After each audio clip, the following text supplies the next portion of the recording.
fact, my hat won't fit my head right now because I got that buzz. But it felt man. good. I went in Wednesday. Kim, you did a great job at Eclipse, and I appreciate it. And number two, shout out. And they've taken a bad rap and everything during this time, but I have a lot of friends that are policemen and everything, and the police do a great job in our community, and I think they're getting a bad rap right now, and I just want to see everything in this country get back to normal. Protest peacefully. I agree with what they're doing, but let's not give the cops a bad rap. Yeah, it's a very difficult time in our nation, obviously with the pandemic and now with all the unrest that's been going on. Like you said, we pray for those, that are peacefully protesting, and also for those protecting the front line, the ones that are the good, and hold those accountable that are not representing the police force with true integrity either. So, again, I'm not going to say too much more on it, but we don't need all the social media hate, all the hate going on. It's getting a little too ridiculous to the right. And this is not about that tonight. Tonight's about tonight we're gonna have fun. Tonight we're gonna have fun. All right, I'm gonna give you. How about I'll have Fred and Jimmy. If every one of you guys get right, gets 1 point. Okay. I'm not hosting the show tonight. Mike is. Yes. So yes. Okay. This is my. I don't know. Honestly, here we go. Here's an opening one for you guys. Fred, I'm going to give you this first. If you get it right, you get a point.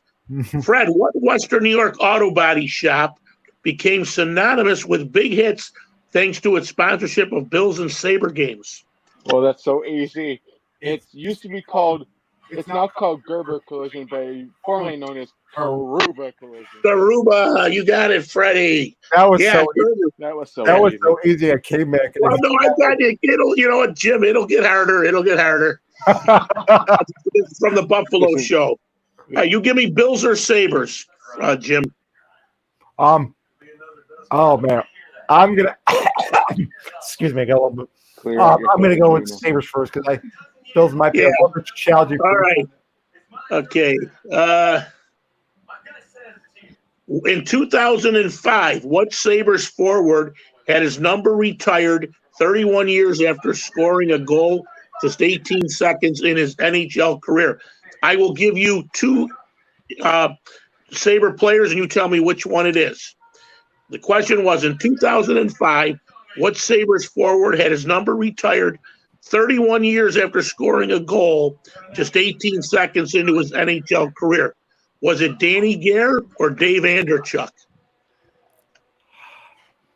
It's got to be Danny Gare. That's my. You got it. Danny Gare. That's a. Yeah. I thought I was going to be fooled in that one, but fooled in that one. Yep, but you got it.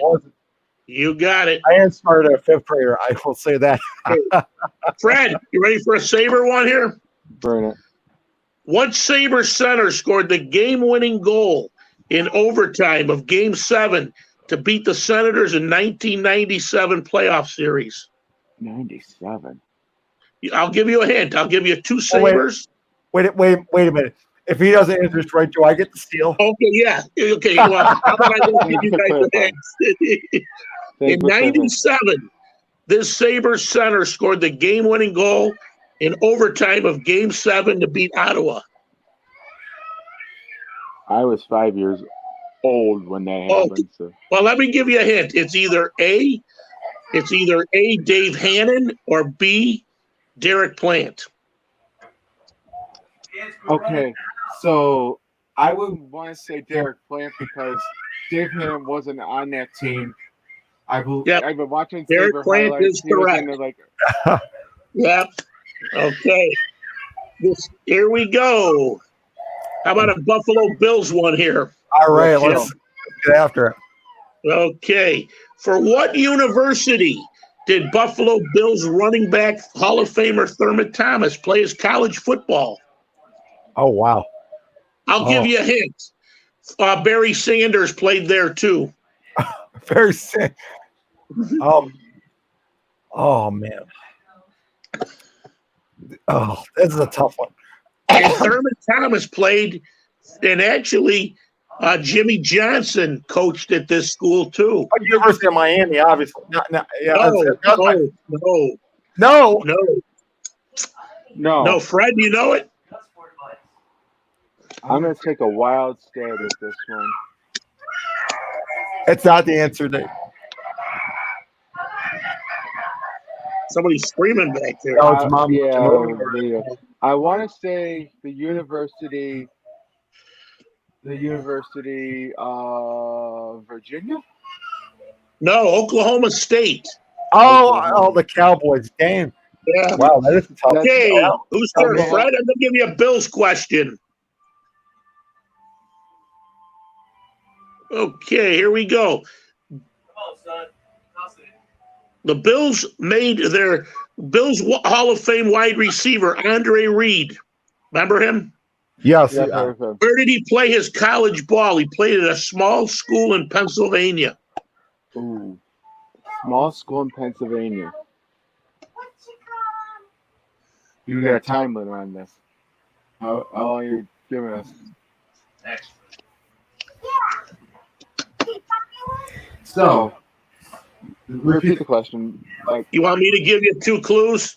I'm going to give you 2 choices. Bills wide receiver Andre Reed played his college ball at what public university small school in Pennsylvania? Was it A, Edinburgh, or B, Kutztown State? Edinburgh sounds more like what I thought. I would have to go with Edinburgh. No, Kutztown State. Yeah, that's now that cuts down state on that one. Yeah, now that's okay. I knew. Getting back to Jimmy, here's one for you, and I'll be very impressed if you get this. In the same draft as the Bills got Andre Reed, he made the Hall of Fame. The Bills' first pick that year in that draft in '85 produced another Bills Hall of Famer. Who was it? The Bills got 2 Hall of Famers in the '85 draft. This was their first pick that year. They had the number 1 pick in the draft. The number 1, yeah, and obviously this is '85, right? Yep. Yeah. And Andre Reed made the Hall of Fame in '85 draft, and this player was a Hall of Famer in the '85 draft. He was the Bills' first-round pick that year. Oh man, jeez. He was a terror. Oh man, should be. He had a commercial where he was bad thing. Was it Bruce Smith? Is correct. Yeah, it was Bruce Smith. Yeah. Just I was drawing blanks for a few seconds. We're gonna go back. I knew it was defense. I knew it was defense. Yeah, you're right on. Hey. 85 to 99. That's. Here we go. Is it Fred's turn? Yeah, it's Fred's turn. Okay. What injury-plagued Sabres center was selected 5th overall by the New York Islanders in the 1999 NHL draft? Well, he before he got injury prone, he was actually one of our best forwards and centers. Number 19, Tim Connolly. You got it. All right, Fred. Up towards 07. I mean, I think concussion played a factor into. You know, he was having a great series, and then didn't he get? Was it the Flyers that he got hurt again? Yeah, but they were starting Flyers, I believe. Tin Man. He was called the Tin Man, wasn't he? Yeah, he turned everybody through a course for the 1 year. That one goal. Jim. Yes. Okay, here we go, Jim. RJ's Sabres. highlights call for. Oh, let's see. Okay.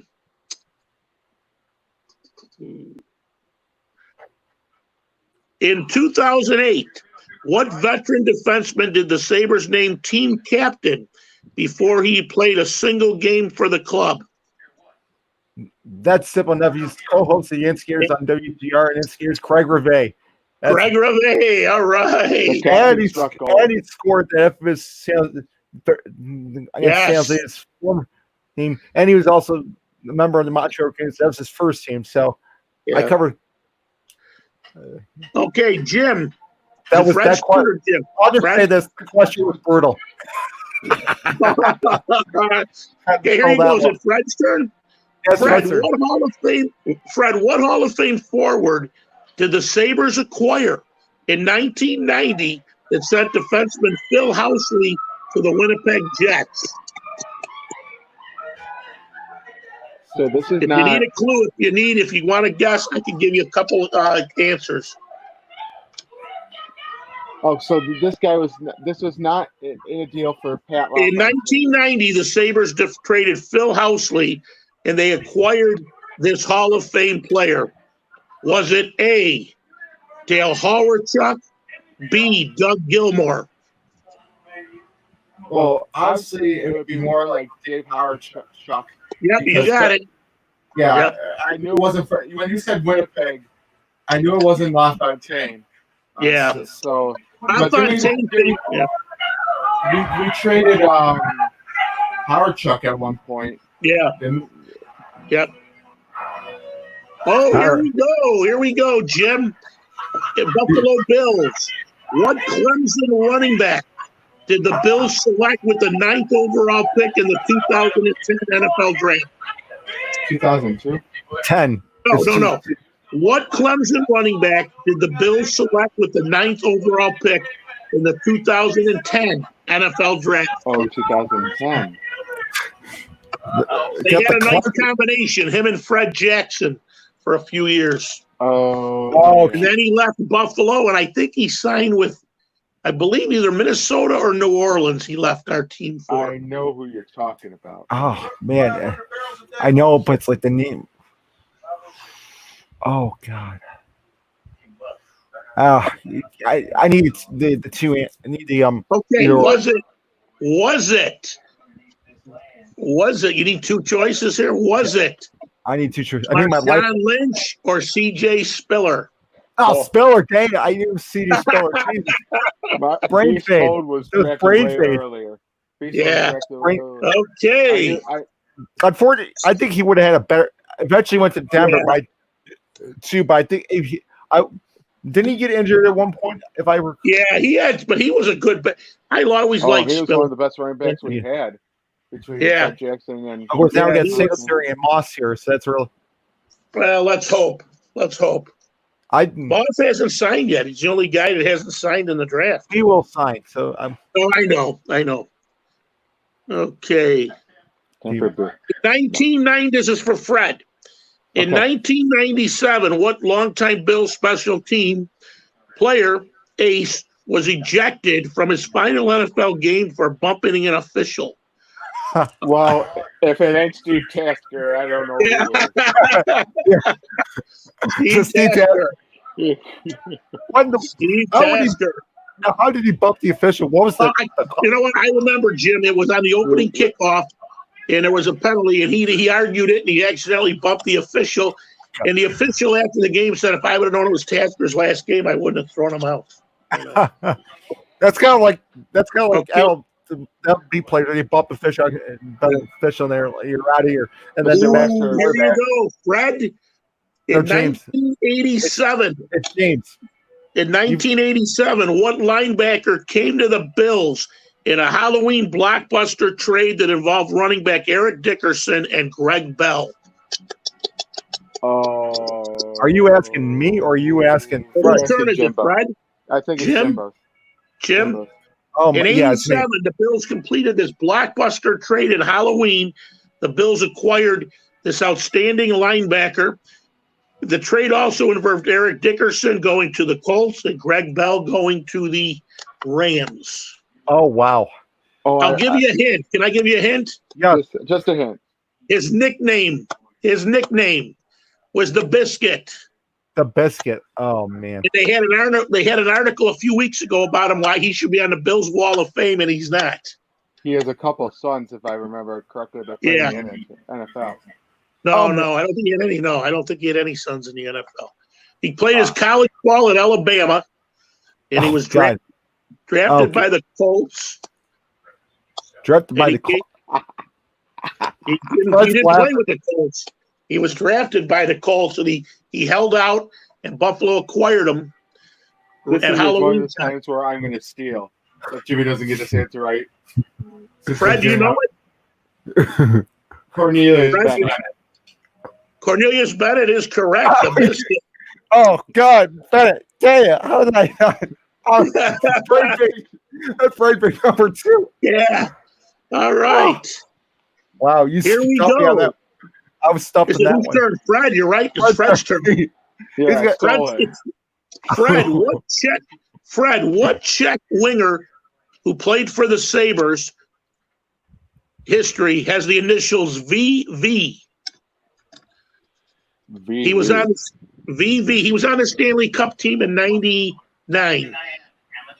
Tough winger.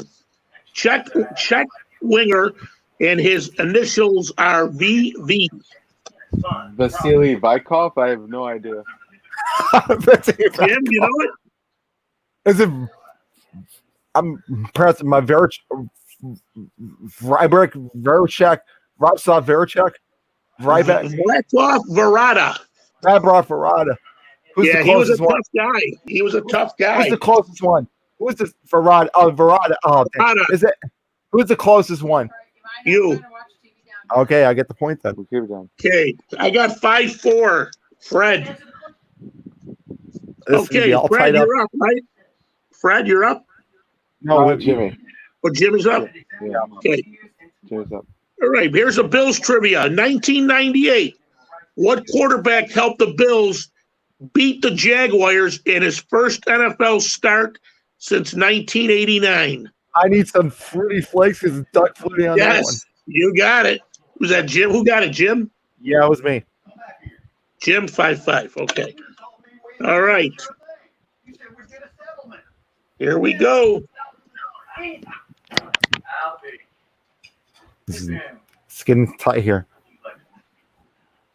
In 19, wait a minute. No, that's the wrong one. Hold on. I can say it In was, 1900. no, 1900. All right.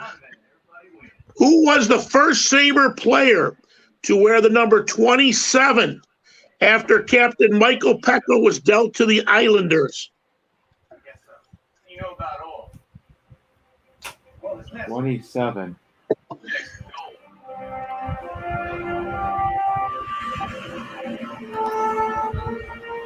Who's the? Oh, we got some music in the background. Yeah. Sounds perfect. Who was the first Sabre player to wear the number 27 after Captain Michael Pecco was dealt to the Islanders? The only thing I can think of is Tempo Newman, but I don't. You got it. You got it. Yeah. Oh, Tempo Newman. That's the only thing I can Tempo think Newman. Tempo Newman. What? Did he have a heart condition? He had some heart problems. Who is it? Did anybody wear that after Tempo? It's Curtis Lazar, Fred. Okay, Yeah. before him. Laser, Curtis Lazar, Fred. You know, Yeah. 6'5" Fred right now. So Jimmy's question.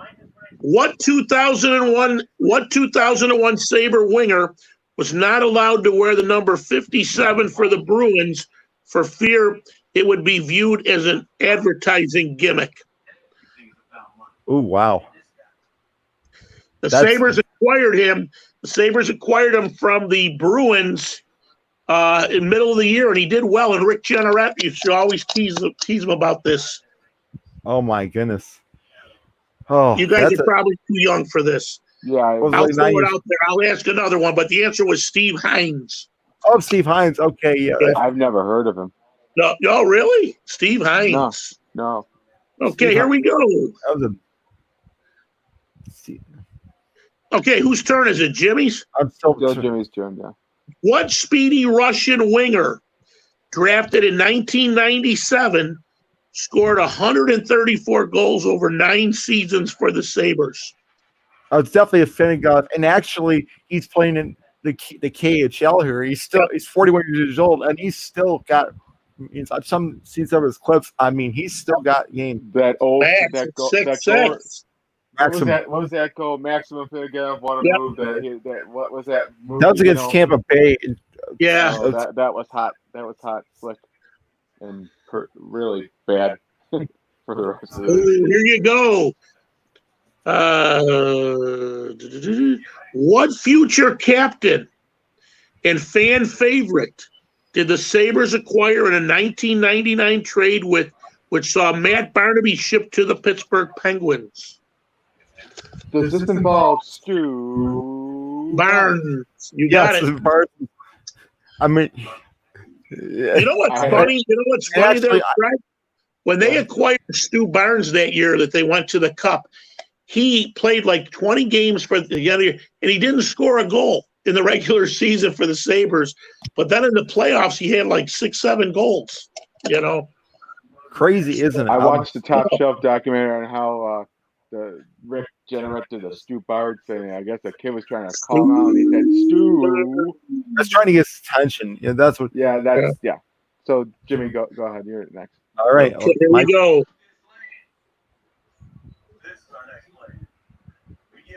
What quarterback's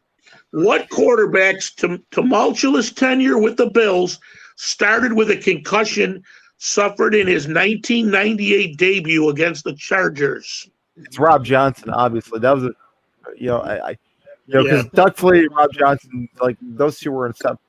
Because Rob Johnson was supposed to be at that time supposed to be the quarterback future, but then when Doug Fleet,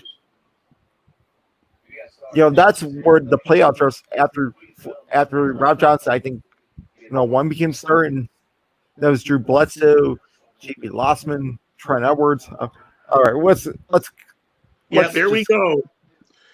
All right, I got scores tied 7-up. Man, okay, you guys are doing good here. Here we go. Better than we expected. Let's see. From 1988 to 1997, Andre Reed led the Bills in receiving yards every season. But in 1995, who led them in receiving? Was it Don Beebe or Bill Brooks? Wow. I don't even know who Bill Brooks is. I would say Don Beebe. No, Bill Brooks. Oh, Bill Brooks! Wow. Let me give you a little history there. Bill Brooks Bill Brooks in '95 was a free agent signing from the Colts. He had a great career with the Colts. Came on and was productive for the Bills. In '95, Andre Reed tore up his hamstring and missed most of the year. But Bill Brooks was a productive player for us. Well, that was a big signing by the Bills, obviously. Yeah. Okay, here we go. Sabres. Whose turn is it? My turn now. I get a chance to take the lead here. Oh, Jimmy. Jim. Yes. What winger joined former Boston University teammate Chris Drury and the Sabres via March 2004 trade with the Capitals? We just talked about him a few weeks ago, this guy. About when I was watching the games on TV, the old time. Yeah, back. It's gotta be Mike Greer. That's Mike Greer is correct. I knew. I love Mike Greer. He's one of the most popular players. Yeah. I hate when we traded him, and then blood when we got back years later. I mean, Greer was. Mike Greer. Jim's got the lead. Okay. All right. Fred's just talking smack. Look at him. Here we go. Fred, what play-by-play man called his first Bills game in 1960 and his last in 2003?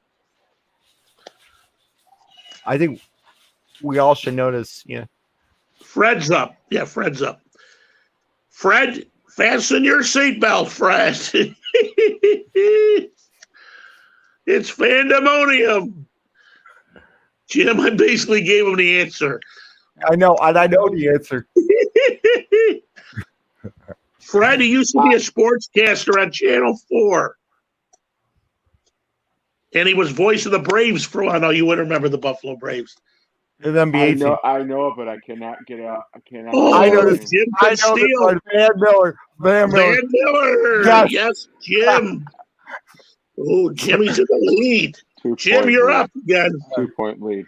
Got to give harder to Jimmy here. Got to go harder. I should have known Van Miller. Oh, here you go. What Flyers head coach ended a press conference during the playoffs? Tell Lindy to fuck off. Ken Hitchcock. That was yeah. Wasn't that the one where Lindros said we'll just keep playing? Yeah. And then I gotta cut the lead down. Well, And it was back to 99 with those guys. All right, 10-7, Jim. Fred, here you go. We got to get you back on the board. All right. Fred, in 1992 and 1993, the Sabres acquired what two future Hall of Fame goaltenders in separate trades? They had two Hall of Fame goaltenders together on the team. I'm assuming Hasek was one of them. Hasek's one, yes. And the other one, I can give him a hint here. The other one was a Stanley Cup champion goalie with Edmonton for a bunch of years. Stanley Cup at Edmonton. With Gretzky. 92. He was the goalie when Gretzky was there. Was it Grant Fuhr, the guy? Grant Fuhr. Who said it? That was me. Oh, you said it? Okay. Yeah, Grant so Fuhr. I guess Yes, half point on that one for both of them. Okay. Half point Yeah. Okay, here we go. Jim, 10-8. Okay. 10.5 to 8.5 technically, right? Yeah, 10. I got 10-8. All right. What former Sabre blue liner retired having played more NHL games than any other Soviet-born defenseman? Oh wow! Any other Soviet-born defenseman? What former Sabre blue liner retired having played more NHL games than any other Soviet-born defenseman?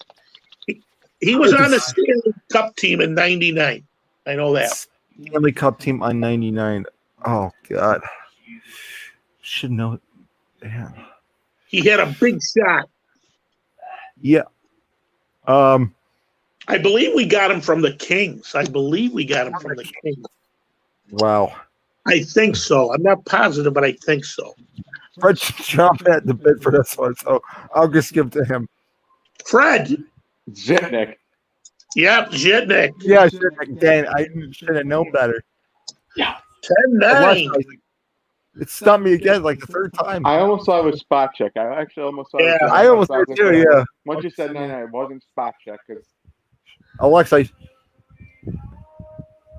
how dare me? I should have known better. In 2013, let's see. Oh, hold on here. Let's see. 2013, what Sabres defenseman scored the improbable butt goal to beat the Coyotes? We all remember. That was so. It was Mark, Phoenix. who got that? Fred? Against Phoenix. Who was the goaltender that let it in? Mike. Oh yeah, Mike Smith. It was Mike Smith. Yeah. The butt goal. Who got that right, Fred? I don't know what's worse, the butt fumble or the buckle. I can't. The butt goal. That was 10-10. Oh, we got a good battle. 10-10. All right. Through the 2013-2014 season, who was the only player to ever wear number 72 for the Sabres? That'll be Luke Adam, I believe. Yes. Yeah, Yeah. it was Luke Adam. Yeah, it was Luke Adam.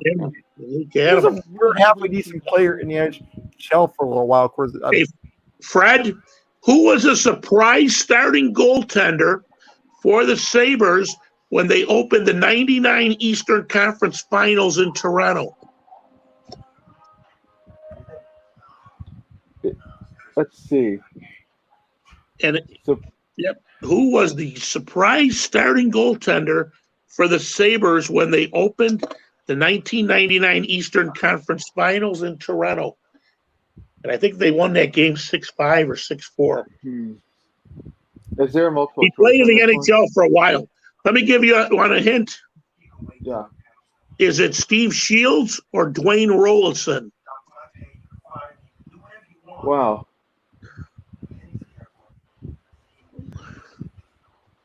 So,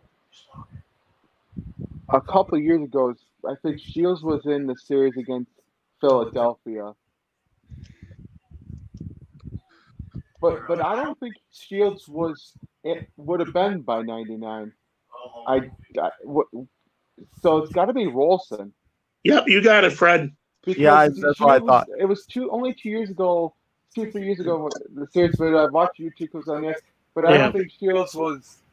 And then Rollison, the Did he year went the to Sabres, Edmonton? The year the Sabres lost, the year that the Sabres lost in the conference finals, guys, against Carolina. Remember that series? He was the backup. And then Edmonton, he played for Edmonton. Rollinson played for Edmonton in the Stanley Cup Finals. Yeah, that's right. He was one of them in Stanley Cup. Okay, we got 11-11. Whose turn is it here? My turn. I get 12-11 here. Oh, he's already given himself a point, Fred. What Finnish winger played 6 seasons for the Sabres before leaving as part of the trade that brought Dominic Hasek to Buffalo? He was a bust for the Sabres. He was a bust. Oh, man, a bust. They're going to get harder, guys. Can't give you points. Okay. What Finnish winger played 6 years for the Sabres before we traded him to the Blackhawks for Dominic Hasek? Oh, the Finnish player. Is there like let's see. Is there like a multiple choice or is this? Yeah, I'll give you multiple choice. Is it?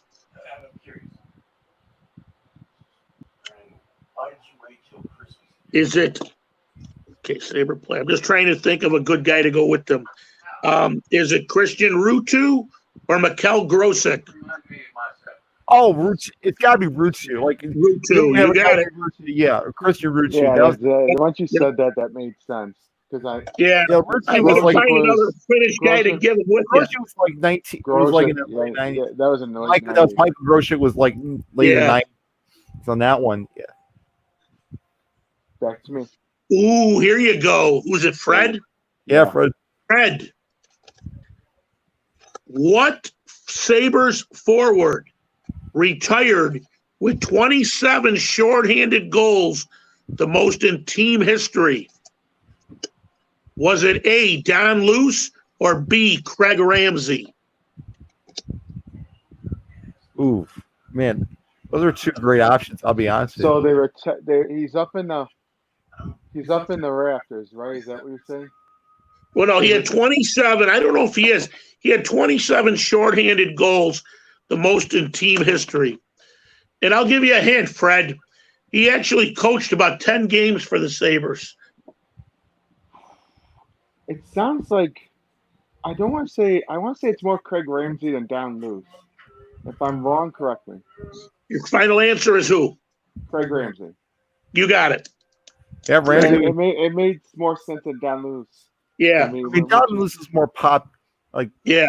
Craig Ramsey's had a great career as an assistant coach, you know. Isn't he with at one point with the Buttes, I think? Yeah. Okay, guys. According to WGR reporter Paul Hamilton, Paul's been laid off, but hopefully he comes back because I like him. I like him. What Sabre, according to WGR reporter Paul Hamilton, what Sabres forward had 40 to 50 goal potential if only he could develop some sort of touch on breakaways? Touch on breakaways. 40 to 50 goal potential. Is it someone current or is it someone in the past? It's somebody that played a little while ago. He played at Bowling Green. He was on the 99 conference finals team, that went to the Cup. Always had great potential, was a good skater too. Oh my goodness. Let's see here. Could we ask, was he part of the 05-06 Stanley Cup run? I don't think he was. 99 he was on.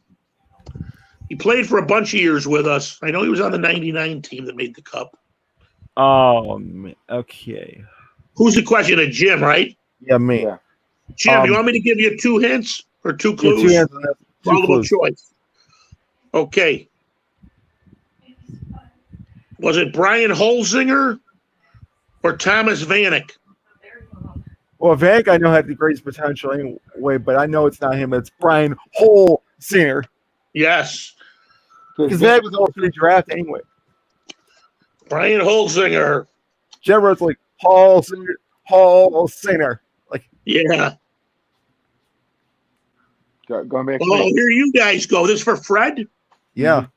Fred, what Orchard Park native, since you're Orchard Park boys, Yes. what Orchard Park native, and I actually know this guy, played 5 seasons at linebacker and safety and special teams for the Bills after signing as an undrafted free agent out of Sacred Heart College in 2007. Oh my! He was a local boy from Orchard Park, played safety and free agent. Good Lord! I'm a OP graduate. What year was his graduating class? Well, he would have graduated in 2000 because he came out of college in 2007. I'll give you a hint. Was it A, Ron Pitts, or B, John Cordo? John Cordo sounds like more of an Orchard Park name than Ron Pitts. Ron Pitts played at the Orchard Park too, but the answer is John Cordo. You got it right, and I know John Cordo. Does he earn some sort of business? Like Cordo name sounds very familiar. Yeah, Cordo sounds familiar. Cordo right now is like owns those vending machines. You know, he goes, they're in schools. But we're tied, guys, having fun tonight. It's 13-all. Yeah. Quick question: What year was Ron Pitts drafted? Ron Pitts is my age. He's an old guy, about 56. Okay. So, I didn't realize he played for the Packers. Oh wow! His father was Elijah. That's right. I think there's a thing, like there's a whole wall of fame in the high school. Okay, going back, we're going to talk old time guys with our high school. What former NFL quarterback was from Lackawanna High School, and he had a nickname, the Polish Rifle? Frank Wright. And he played in the Super Bowl versus the Raiders and lost. This Frank goes Wright. back in the 80s. Don't tell me it's Frank Wright. No, it's not Frank Wright. The Polish. Polish Rifle. Back in the 80s, he's about my age, and he was also then a commentator for ESPN. Oh man, you guys probably don't remember him. No, I have no clue. Ron Jaworski.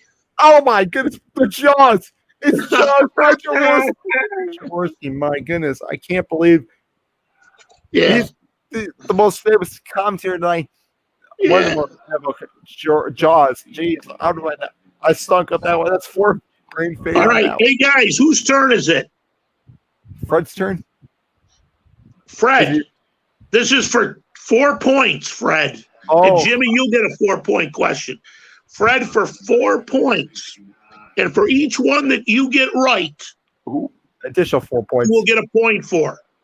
And if you don't get, let's say you get 2 right, then Jim, you could steal and pick up the other 2 points. Okay? Okay, that's fair. That's fair. All right. From 2002 to 2009, what 4 Bills running backs each rushed for more than 1,000 yards in a season? From 2002 to 2009, the Bills have had 4 running backs to gain 1,000 yards. Who were they? So if we want to say C.J. Smith, C.J. Spiller. I'm thinking that is incorrect. Remember, he was 2010. Was it Roscoe Pears? Keep going. Roscoe Pears? No, he was a wide receiver. Okay, Fred Jackson. Who said Fred Jackson? I said Fred Jackson. You got 1 point there, and I'll give you another 20 seconds, and then I'll turn it over to Fred. Oh, okay. You got 1 point for sure. Marshawn Lynch. Okay, that's 2. You got 10 seconds. Yeah. It's not C.J. Spiller. It's got to be 5 seconds. Okay, Fred, you know him. You could try to pick up 2 points. Right now, Fred's in the lead. It's James here. 14 to 13. So the other one would have to be Willis McGahee. That's 1 point. Yep, you got. Okay, you're tying it up. Did Eric Bolds? No, that's a wide. No. Oh. Give you a hint. This guy had a lot of kids and got into trouble here. Oh no. He actually had sex with a 16-year-old girl. Oh, that was the awful one. Oh, that is horrible right there. Oh wait, wasn't it? 10 seconds. Oh, come on. I shouldn't We're remember. tied at 14. You want me to get Travis Henry? Oh, Travis. That's what I was going for. That's Travis Henry. Yeah, Yeah, just keep it with I just thought of him. Yeah. It just I didn't think slipped of my him. mind. Travis I Henry. know. Yeah. Hey, we are tied, guys, at 14. Whose turn You know is what? it, Jim? You know what? Because I was Jimbo. watching highlights. Because I was watching highlights of 034 Travis Henry, and I like it's. Okay. In 2003, what Sabre defenseman wound up in Calgary as a result of the trade that brought Chris Drury to Buffalo? Defenseman. He played on this guy that we traded.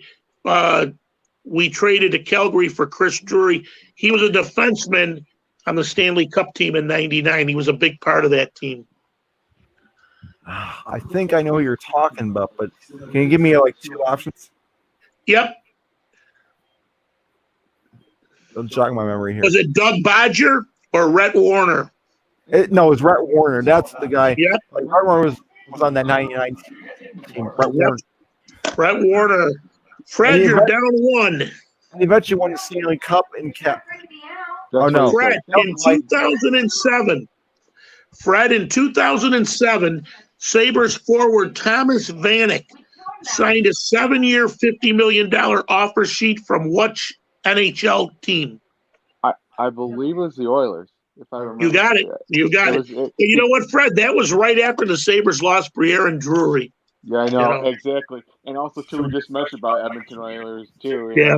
Calgary. Okay, we're tied. It's 15 all. All right. In 1989, Jim, this future Sabre captain pitched his Trumbull, Connecticut Little League team to a victory in the Little League World Series. Yes, he was a pitcher. Chris Drury. That's the Chris guy. Drury. Yeah, he's assistant GM for New York Rangers. Yeah. Okay, Fred. In 2007 game against the Rangers, what Sabres forward scored the winning goal in overtime after Drury had tied it with 7 seconds left? Our favorite son, Maximum of Finnegan. You got it. You got it. Keep your voice down. Yes, Mom. Okay. It's tie game still, Jim. All right. Yeah, let's go. Okay.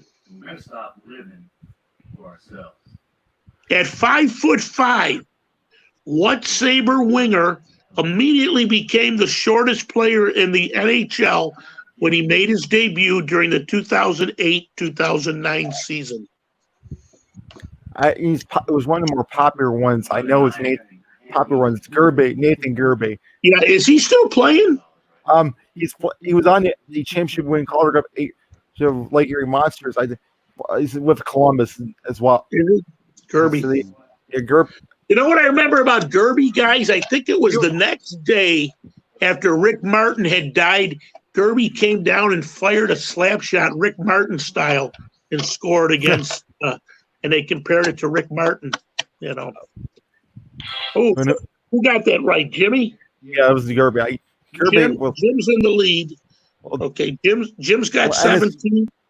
Fred's got 16. Okay. Okay, Fred.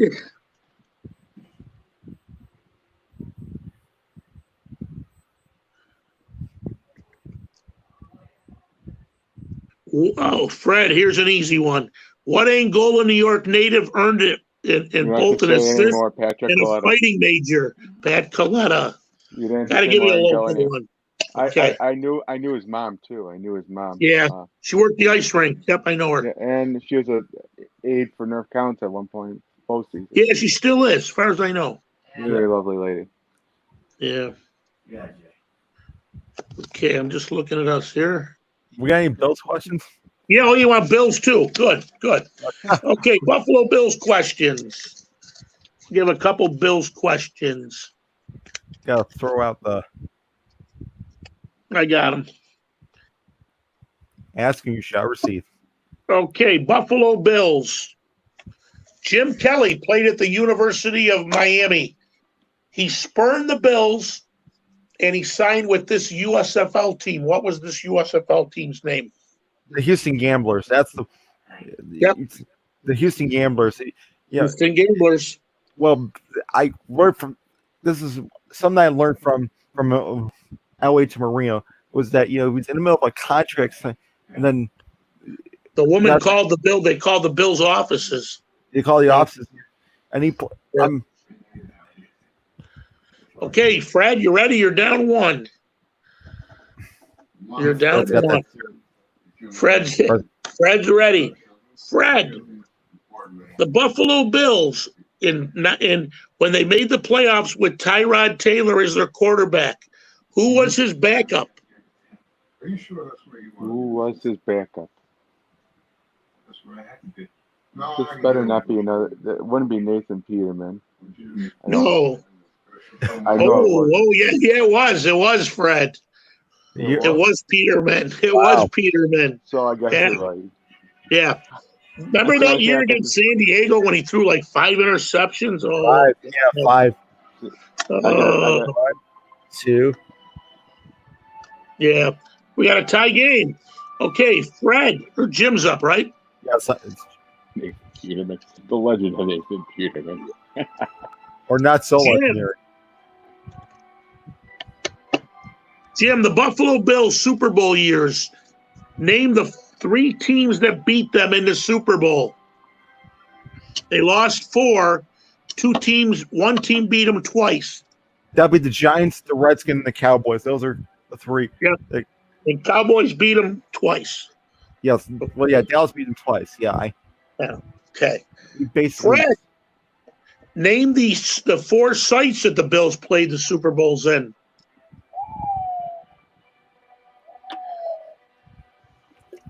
So you said They lost to the Giants, and they played this game. The Giants, and then they played the Redskins, and then they played Dallas back-to-back. What were the host cities for those games? Empty the trash. Mop the floors. Obviously, there were. If I remember, wasn't one in San Francisco, Nope. Tampa Bay, or Miami? California. I'll give you another year close. It wasn't San Francisco. It wasn't L.A. It wasn't L.A. Oh no, It wasn't San Francisco. No. Okay.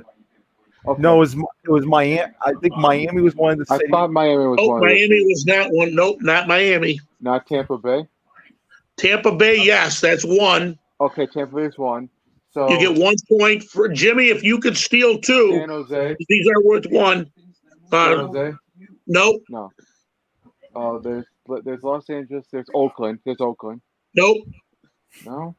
It's in California, right? It's in California. They play a famous game there every New Year's. Time, but I promise. Famous game every day, New Year's. The Rose, Pasadena, California. You got it. You got Jimmy. Okay, Jim got a point. The Rose, There's 2 more, guys. There's 2 more. And I'll give you a hint. These 2 cities have NFC football teams. Okay, NFC football team. So wouldn't be Dallas be one of them? Nope. Not no. Dallas. So they're NFC teams. They're not AFC. Oh wait, Minnesota. Minnesota. Jim, who got that? Jim? Yeah, Minnesota. Not, what about- 19. not Indy. Nope. That's AFC. NFC.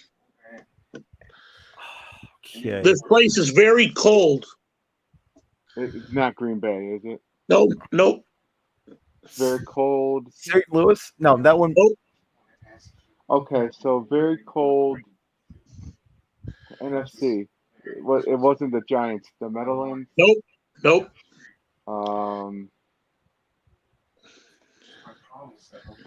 Cincinnati. No. Nope. I'm just kidding. I I was was Cleveland. I was kidding Cincinnati on that one. So 5 seconds, and I'll give you the answer. Oh God. 3, Detroit. 2, 1. Minneapolis. I said Minnesota. Oh, I didn't hear you. Minnesota. You I said said the Vikings. You did say the Vikings. He did say Okay, that. did he? Okay. So 22-19. Okay. What were the other couple cities? The first Super Bowl they lost to the Giants was Tampa. Tampa. And then they went to Minneapolis and lost to the Redskins. And then they played Dallas back-to-back in Pasadena and Atlanta. So 22-19, Jimbo. Yep. Okay, here we go. Okay, it's Jimmy's turn anyway. Right? Yeah, because With Eli Manning, Phil Rivers, and Ben Roethlisberger off the board, what Tulane quarterback was selected by the Bills in the first round of the 2004 NFL Draft? I mentioned his name, JP Losman. Who said that, Fred? No, it was me. Jerry. Jim? Okay, Yeah, there's a Jim's Jimbo out the question. big lead here. Jim 23-19. Okay. Because Trent Edwards was the Stanford one Yeah. after 05. Okay, Fred. I'll let Fred. Okay. What Harvard quarterback led the Bills to a 3-0 start in 2011, including magical comebacks over the Raiders and Patriots? Let's say Magic Ryan Fitzpatrick. Yeah, still That's- playing. He's playing Miami. He's gonna have a down year this year, I guarantee you. What are they going to do with what do you call it? They got 3 quarterbacks too. They got Rosen. Yeah, I know. That's what we were debating a couple. We were because he was drafted originally by the Cardinals before they took another quarterback 1 year later. That was just the most craziest thing. Okay, in 2009, what rookie Bills defensive back racked up 9 interceptions, including 6 over a 3-week span? Wow. Defensive back. Yeah, he left the Bills as a free agent, and he signed a big deal with the Saints. He had foot problems then. He had foot problems for us too. He was like a defensive back safety. Oh God, multiple choice. I think I know his name, but you just like, I wasn't it. Who is this, Jim? Before I give you multiple choice, I'm going to give Fred a chance to steal. Since he's down, well, no, Fred's down 3. Fred, do you know it? No. EJ Gaines? Who? No. No, it wasn't him. No. Multiple times. Okay. I was just kidding on the EJ Gaines part. I was just kidding. Jim, you know it, Fred? No. No. Okay. Jim, was it? Okay, hold on. I'm just trying to think of another guy, a good answer to go with them because to try to give you, was it Jeff Burris or Jarris Bird? No, that was the guy I was thinking it was Jarris Bird. It was the guy that had the broken ankle. Yep. 24-20. Wow. Or no, 24-19, right? No, I got 20. 20. Okay. Okay. Okay, yeah. Okay. Jarris Bird had that fractured ankle. Yeah. 2013? No, 2012. 2012. Yeah. Okay, I'm just trying to think here.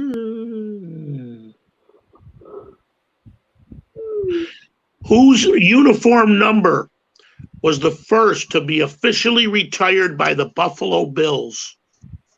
Wow. Who was the first official? Whose uniform number was the first to be officially retired by the Bills? Multiple choice, please. O.J. Simpson or Jim Kelly? It'll be O.J. Simpson, obviously, because he was way before Kelly. The answer is Jim Kelly. I was going to say Jim Kelly. Jim Kelly. You didn't let me You finish missed the answer. it. Fred, you're up with a chance to get some points back. Well, Jimmy, I thought it would have been O.J. too, but it wasn't. Wasn't that my question, though? Yeah, it was your question. And he guessed Jimmy tried to steal in O.J. Simpson, so No, it was multiple choice. I didn't even get a chance to answer, so we got. It was multiple choice. Yeah, it was multiple choice, but It was multiple choice. I didn't even get a chance to answer that one. He just said O.J. Simpson. He got it wrong. So, but there was the other end, Jim Kelly. Yeah. Yeah. Okay, here we go. 24-20, and Fred is up. Jim, is it still my turn or is it Jimbo's? Jim missed it, right? Who missed it? I missed it Even because though it was my question, Jimmy Oh, I answered thought it it. was okay. Okay. So who are we go? Whose turn is it, Fred? I think it's My turn. Since he got around on my questions, how do we go Oh, about okay. this? I thought it was my fault. Okay. No. All right. From 1996 to 2003, what Buffalo Bills offensive lineman was named to 8 consecutive AFC Pro Bowls? From 19. Are you? Was You're it? Yeah, who am I asking, Fred or Jimmy? Jimbo. Me, 'cause- Jim? From Yes. 1996 to 2003, this Bills offensive lineman went to 8 consecutive AFC Pro Bowls. Was it Reuben Brown or Kent Hull? it had to be Reuben Brown. You got it. Yeah, it was Reuben. Yeah, Reuben Brown. Yeah, Kent Hall. Why were you talking about Kent Hall here? I have no idea. No. He was a center for the Bills, famous center. Oh yeah, that's right, man. What Penn State linebacker was chosen by the Bills in the second round of the 2007 NFL draft? He left the Bills and signed with Jacksonville then, after playing for a bunch of years. I'm going to take multiple choice on this one, too. Please don't answer. Okay. Jimbo. Was it Shane Conlon or Paul Posluszny? Let's say Paul Posluszny. Yep. Yes, Paul losing. He was pretty memorable too. Paul losing a year. Yeah. What was his nickname again? Shane Cowan or what the other one? Shane Conlon played during the Super Bowl years. He was from Penn State also. Yeah, but Okay. Paul Posluszny. What was his nickname again? Posluszny? Paz. Yeah, Paz. Okay. Was it 25-21? 25-21. Yeah. Okay, Jimbo's question. What? Ooh, no. Sorry, I'm watching IndyCar race. There's IndyCar race. a big wreck in the backs. Ooh, that didn't look too good. Okay, back to the question. Okay. I'm just trying to come up with some good ones here. We go to the Sabres we want to. Switch. Yeah, I got both. Okay, what Sabres center was acquired from Tampa Bay in 2000 and traded to Phoenix in 2003? Sabres center. What Sabres center was acquired from Tampa in 2000 and traded to Phoenix in 2003? Trade of Phoenix. That's a multiple choice on that one. Okay, who's this for, Jim? Yeah, me. Was it Derek Plant or Chris Gratton?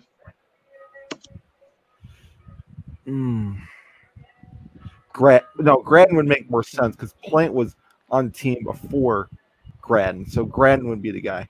Gratton is correct. Yeah. 26-21. He's going to hit some misses on that one. Now I got to catch up. Okay.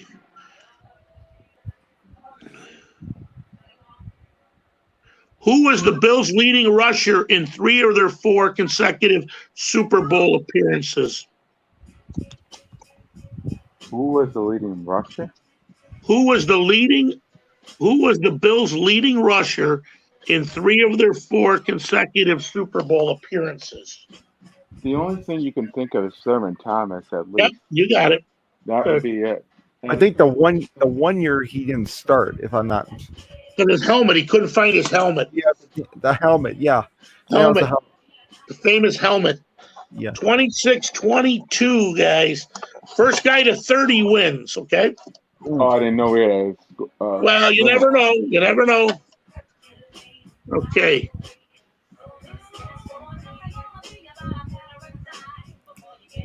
My turn this time.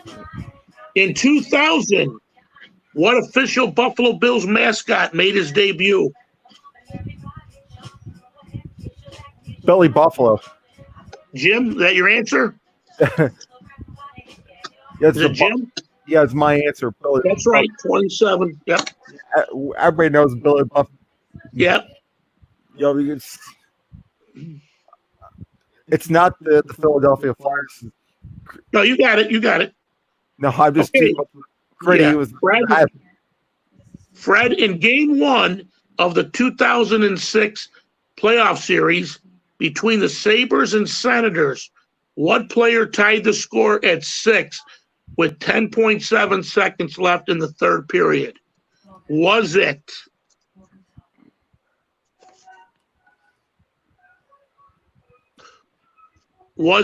Jason Pominville or Tim Connolly?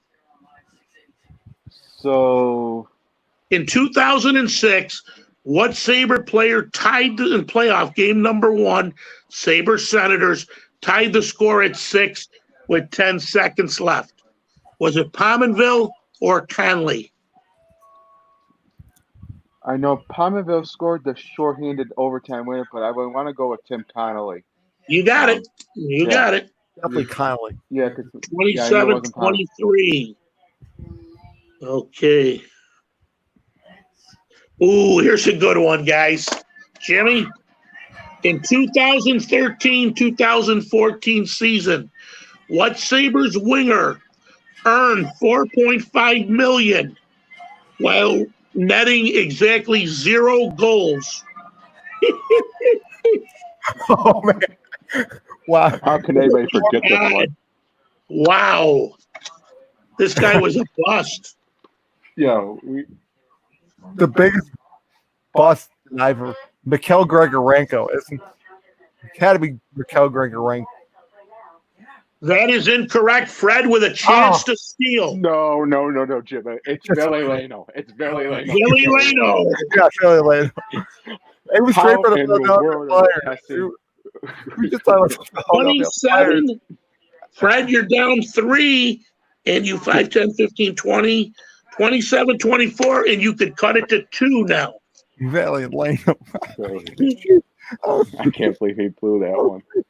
In 1997, who did Darcy Regier succeed as general manager of the Sabres?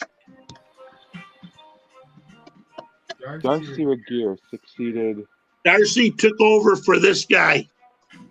John Muckler? You got it. 27-25. We got a That's battle. That's what I thought. John Mucker. Yeah, John Mucker. Yep. I'll be back. Give me one moment. Sorry. Okay. We'll wait. Good battle here, Jim. Can you move my mic over there, Jim? You know what, Jim? That year, Muckler and Ted Nolan could not stand each other. Well, yeah, 96. Well, yeah, it was the hashing. It was issue of hashing there. Yeah. And when Derek Plant scored that game-winning goal, that Nolan they were all celebrating. Muckler was surprised. Man, the Legion of Doom was. Are you Oh, right? that was the Legion of Doom was John LeClaire, Eric Lindros, and LeClaire, Lindros. Oh my God, one more from the Flyers. I'm trying to think. LeClaire, Lindros, and LeClaire, Lindros. Oh, I think it was.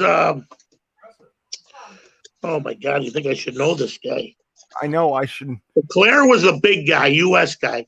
Then there was Lindros, and then shoot.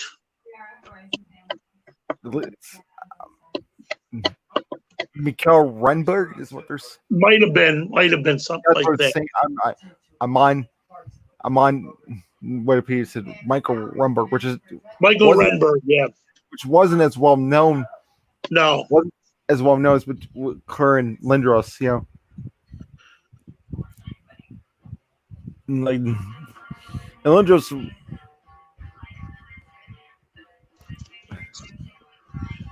We're gonna get a little harder here.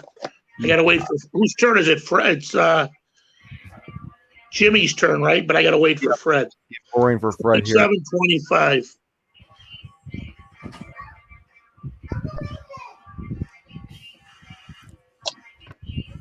Well, IndyCar's back. The PBA Tour's back. Next week it's going to be golf. PGA Tour's. Oh yeah, I'm ready. Yeah, the guy is actually the Ryder Cup's going to play with no fans in September, October. Did it? Yeah, I think I've gotten used to without fans. Especially, the NBA is going to be returning with 22 teams, and then the NHL we still got to wait. I think about go for a beer run. No, we had to. No, that wasn't it. No, I know. No, I didn't go for beer. No, but what I'm thinking about doing my podcast, Mike here and Lance Salsky had an article on the 10 forwards. They did their own little armchair GM thing. Who should they keep? Who should they go? Oh, yeah, right in yesterday's paper. I read that in yesterday's paper. Yeah, I read online too. That'd be an interesting podcast here. That's kind of probably my first. We should have a nice little war room special of war room special of who stays, who goes, and I've already got mine down, but I'm be interested to see, I'm interested to see who's on. Leaves. Everybody else.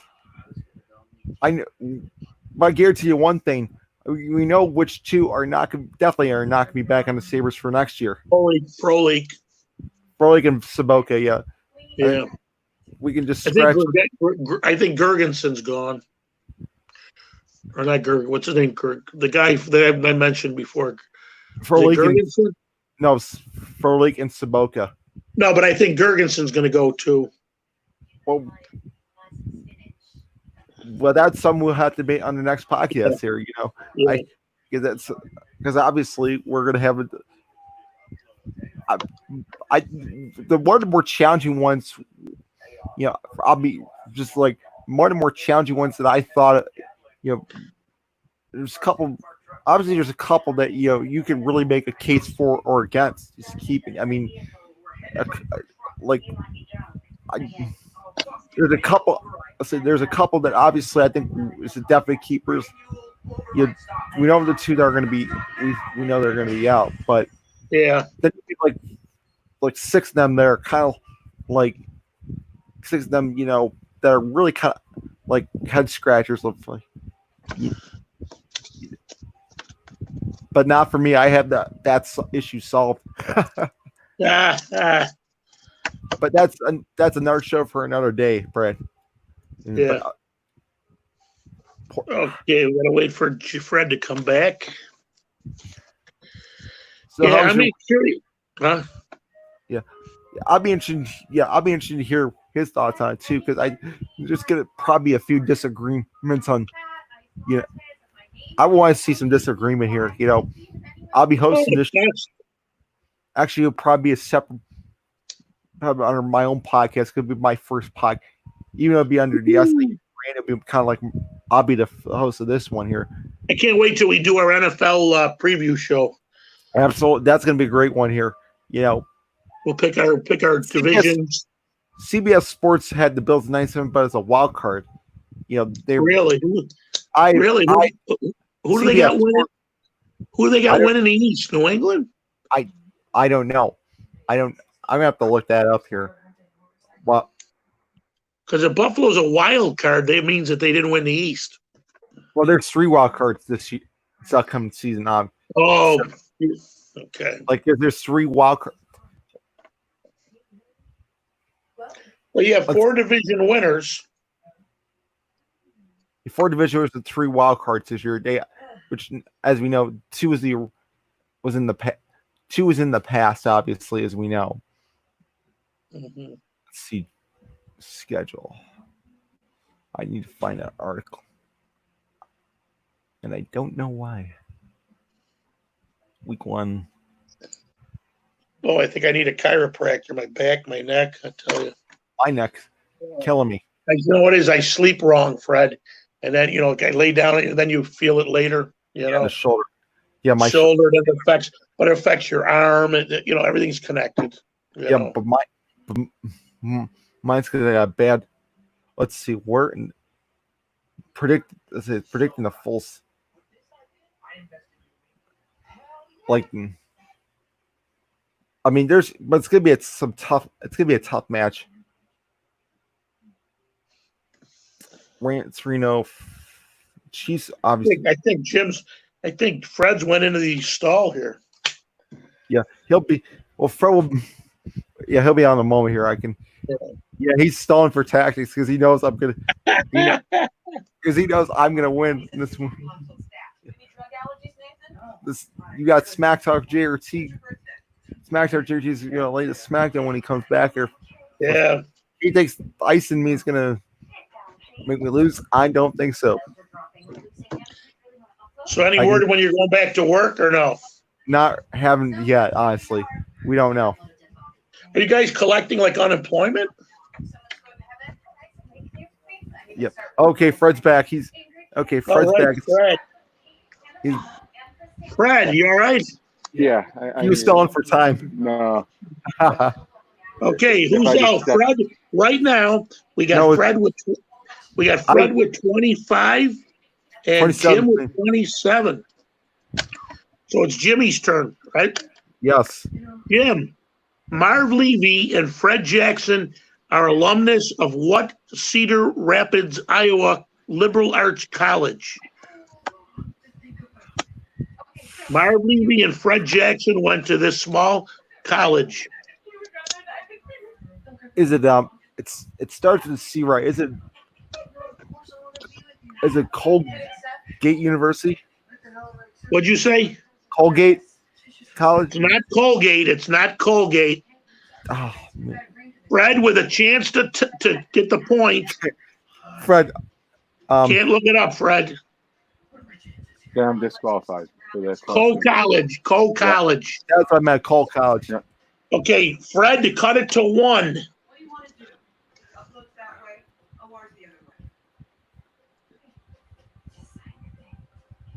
How many consecutive defeats did the Bills suffer at the hands of the Miami Dolphins during their NFL record drought?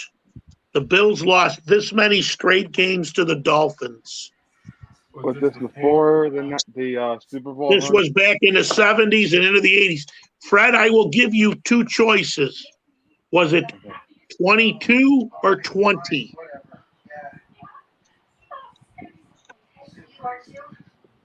22 or 20. And this was how many times that Straight losses. Miami beat Buffalo this many straight times in a row. Before what year?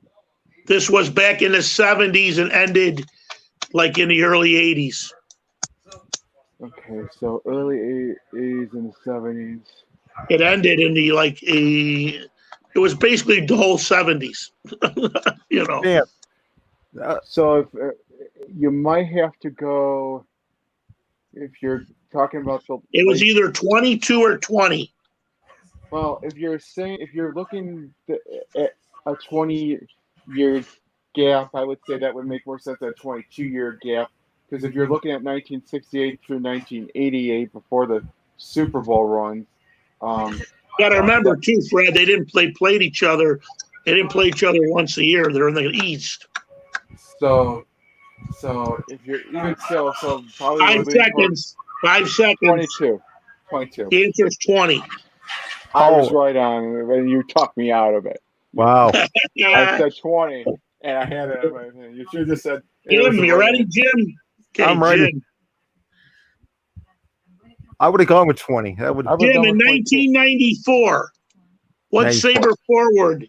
In 1994, what Sabre forward scored the game-winning goal in a 4 overtime playoff marathon against the Devils? Oh, everybody talks about Dave Hannon. Dave Hannon. The famous call Back to the Maryland's Journey. Dave Hannon. Hannon, where Jimmy Hoffa lives. Okay, score. Okay. Nobody knows if James Hoffa. 1-0. No. Okay. It's not 1-0. Fred, in 2007, whose hit on Captain Chris Drury sparked a big-time brawl between the Sabres and Ottawa? Oh Lord. Now, Chris Neal. Chris Neal is That- correct. is he still from 28, 26. Is I heard he's a nice guy off the. I get. Yeah, Is he from Carolina? I don't know. Okay. Score is what's the score 28, rate? 26. 28, Jim 28, Fred 26. I love that score. That's what she said. Wow. Oh, This smack talk continues. Fred. All right. It's my turn now, so Yeah, James turn. I got 3 points. Who's up? Fred? No, it's Jimmy. me. I gotta get Jimmy's 3 up. point Jimmy's lead up. back.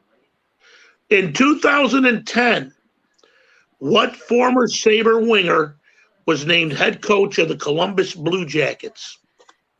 Ooh, Oh wow. head coach. Former saver of the Columbus Blue Jackets. What in 2010? What former Sabre winger was named head coach of the Columbus Blue Jackets? My goodness. Oh man. He was actually an assistant for the Sabres too. Ha, ha, ha, ha, Good ha. Lord. Ha, ha, ha, ha, Oh, I ha. can't give you a clue on this because I think Fred knows it. Oh. I don't even see Jim on the screen.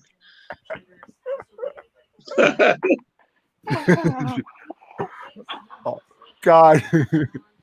10 seconds. I'm giving that one to Fred. I'm calling. Boy. Fred, Scotty Arneal. Scotty Arneal, Oh, that was 20, Arneal. I knew it. Oh, man. 28, 20.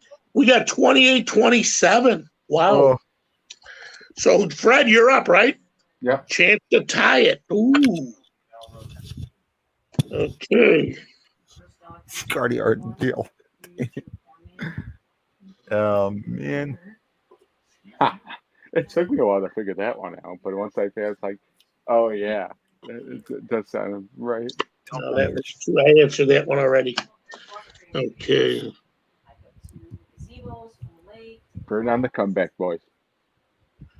We'll see about that. I got to find a good one here for you. Oh,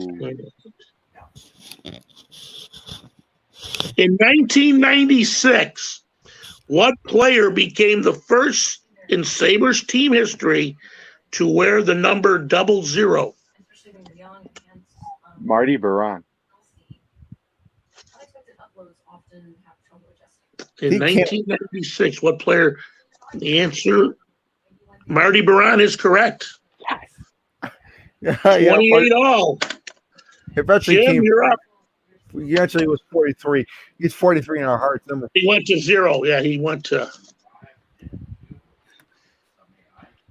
It should be correction. Martin Baron, not Marty Baron. Yeah. That's Okay. Let's see. Here we go. Let's see. I already answered that one. Let me pick from this pile. Gosh, Okay. where did my lead go, Mike? down What? the toilet. Where, Yeah. where did my Yeah. lead go? Oh, okay. Through 2013 and 2014 season, who's the only Sabre player ever to wear number 82? That'll be Marcus Foligno, obviously. That is correct. Yeah, that. Yeah. sounds But you right. got he got 29. and he got traded Right. to Minnesota. Yes. Yeah. One more to 30. Oh, I know. We gotta get Pressure. That's what she said. Oh, Jesus. All right. Let's see here.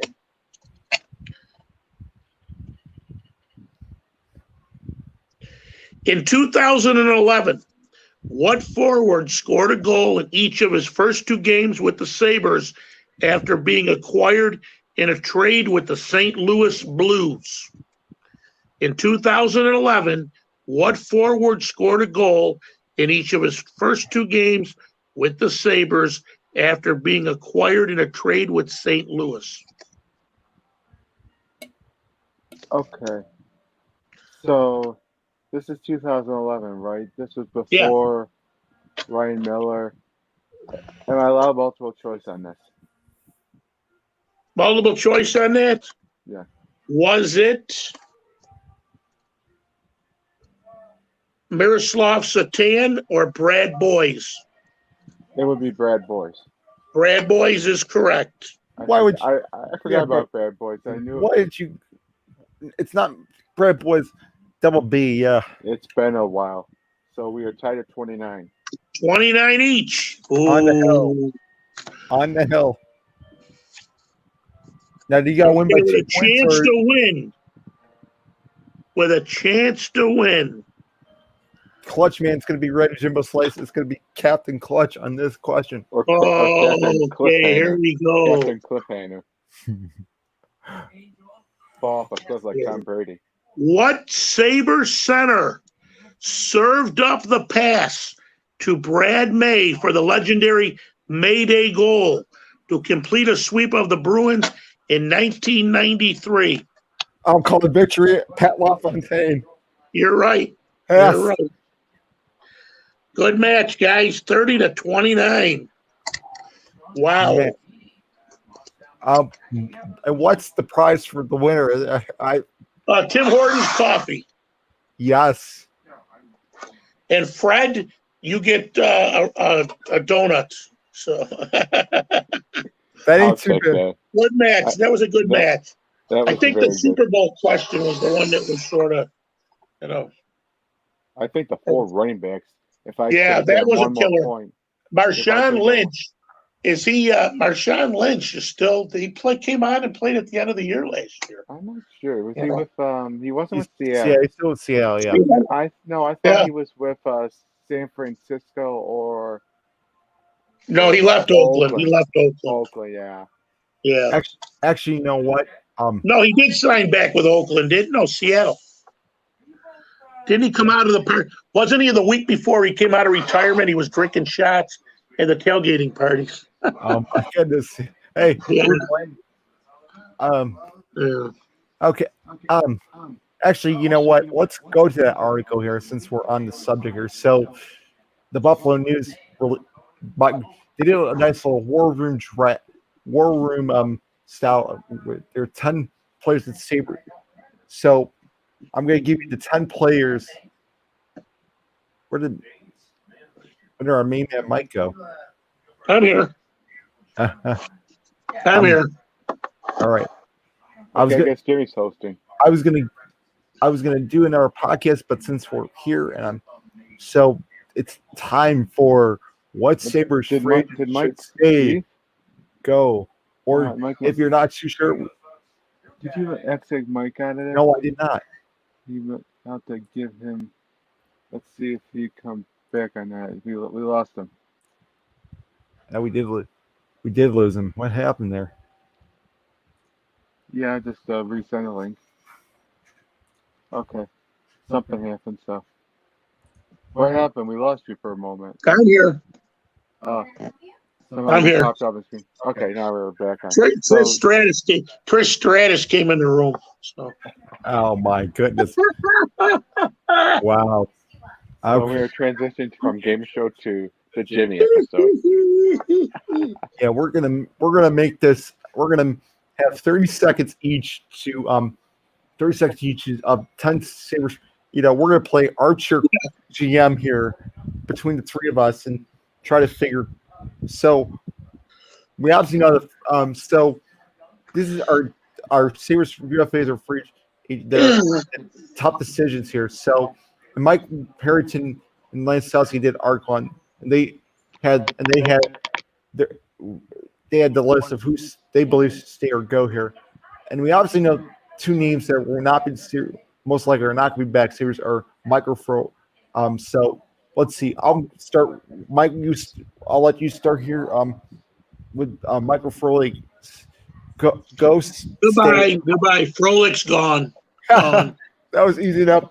That's not debatable. That's not debatable. And Vladimir Sobotka, should we put him on the chopping block? Another guy gone. Okay. Unfortunately, yes. He actually started out well. with Skinner and Johansson, but unfortunately his injury derailed him. And the first 2 years under Housley, he wasn't really productive. So Yeah, I knew those two. So we obviously agreed that those two. So now we're gonna get to the really hard ones here. So Zemgus, I love Zemgus Gergensen. Kind of, he had a great season on the fourth line last year with Larson and Oposo here.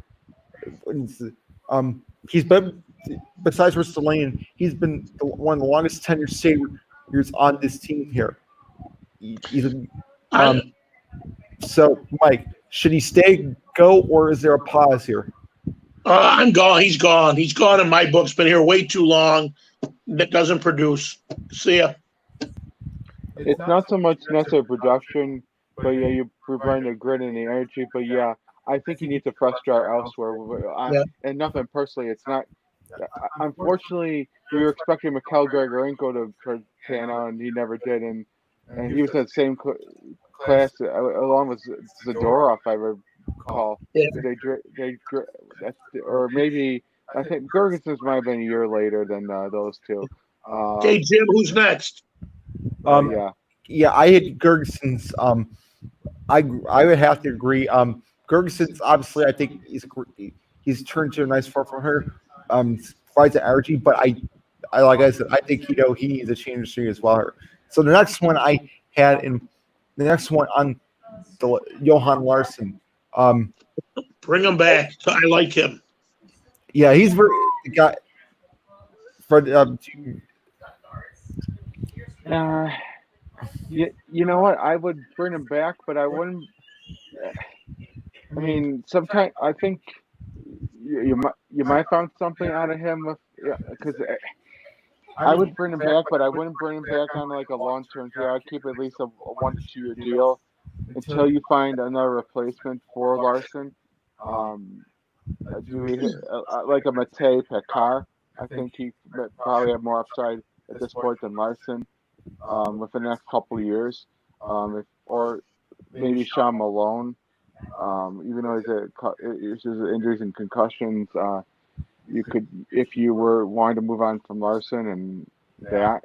But yeah, I would say Larson, we keep him for now, but I think in a few years he'll be out the door. I like Anguillary, but I will say this: Larson is the more versatile too. He played well with Jeff Scared last year, for a period of time. He can, I definitely would, third line, probably a third line center for the next couple years. I think though. Go ahead. Yeah, but yeah. So I think I kept Larson on my list here. I don't have a list, but I'm just saying I would say keep him for now, but I wouldn't sign him to a 3-4 year deal. I would say keep him on a 1 or 2 year deal until some of your younger guys can come up and fill that role in the next few years. I don't see Larson as. I love Larson as a player. Yes, he's multiverse, but I think if you can develop guys like Pekar, maybe it takes Thompson, hopefully, or Sean Malone, or. So we all agree, bring him back. We all agree, bring him back. We do agree with that. But I think maybe a short-term deal. Yeah. What's next? So Carter Hutton here is one. He didn't have the greatest season this past year. They're obviously living with more during he got injured. This is kind of. I'll start this one up. I had it as my pause here because he had. He's a veteran leader on team, but at a cap hit of his cap hit. I think he's in the $2-3 million range. I can look it up on Cap Friendly. This one gives some pause. I'm gonna have to lean towards keeping him if I were, But again, this was the 2.750. This will be going into 2021. This will be he'll have 1 year remaining on his contract. He'll be a UFA in 21-22. Linus Armrecker will be an RFA this I think the question is, can you find a backup that can push for a number one? I think there's some options.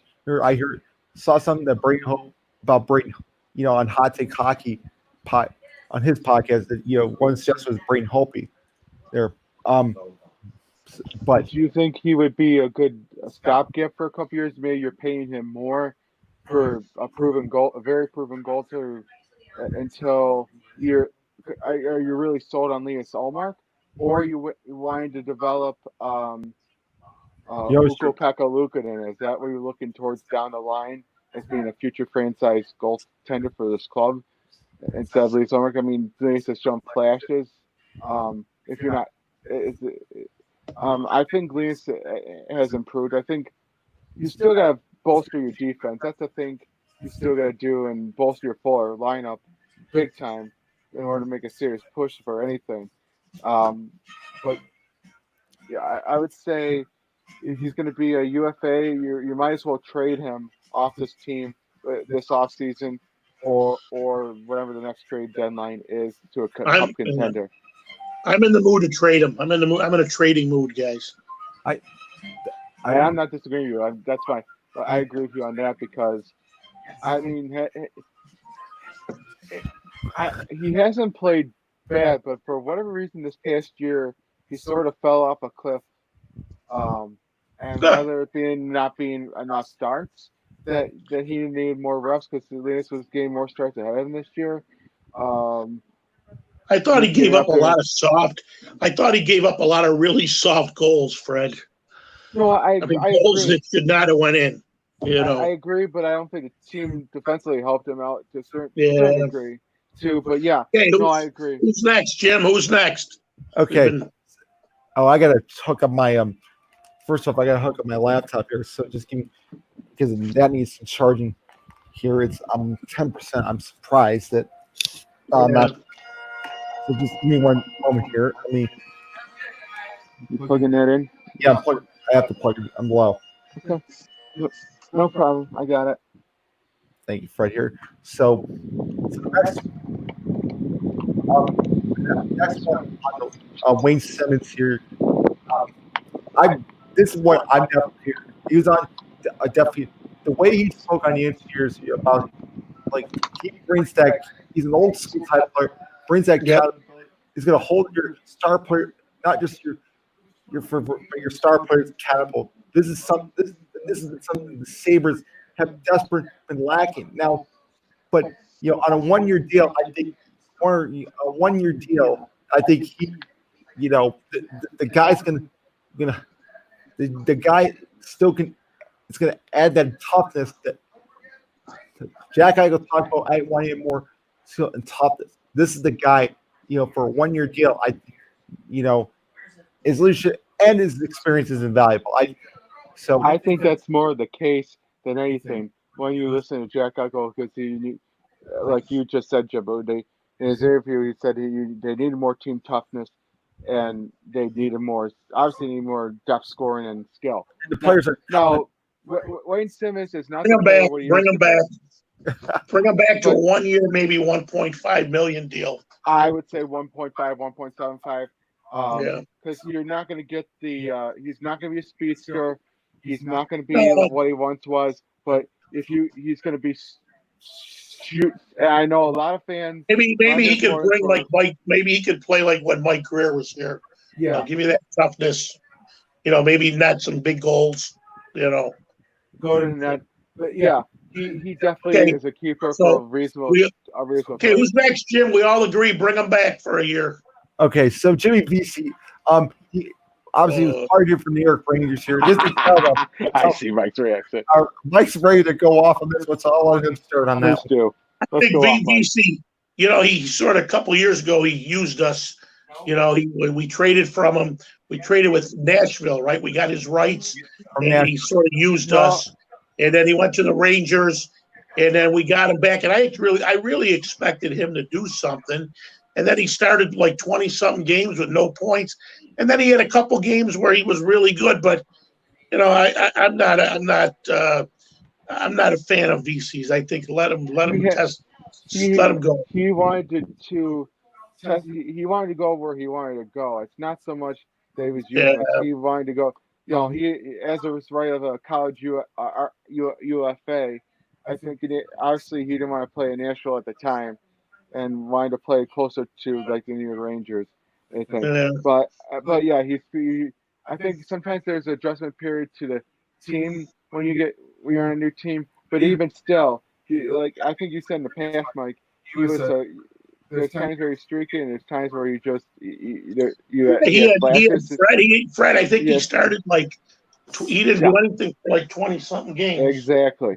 So I would. Why would I keep him? I'm just saying. I'm just saying on your point I that watched it. I he watched it. I He's the watched it. he's the type of guy. Obviously he can be streaky at times.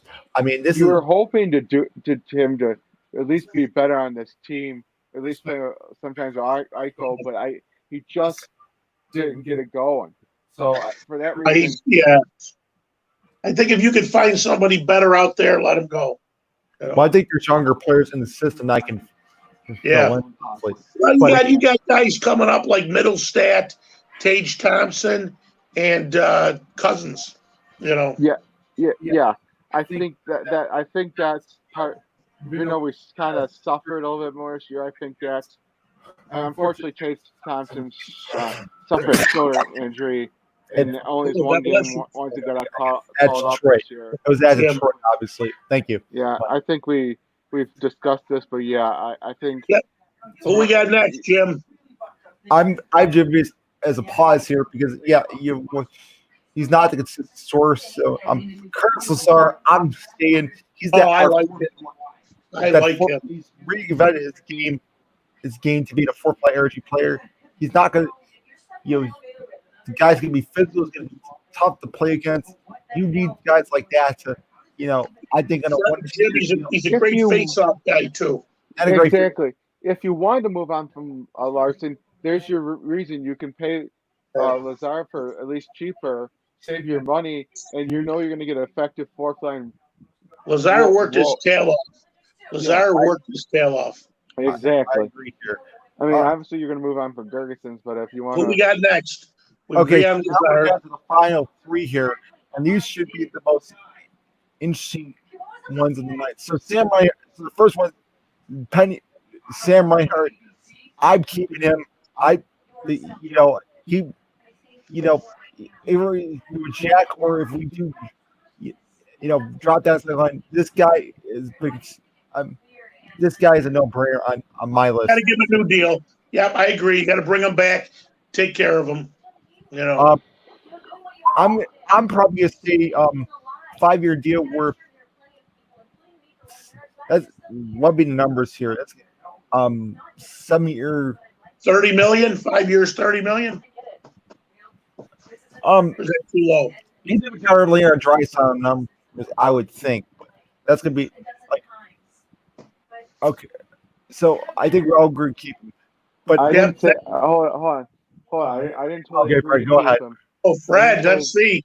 You gonna shock us, Fred? yeah, I think I mentioned this in the last podcast. If you want to, it's tough.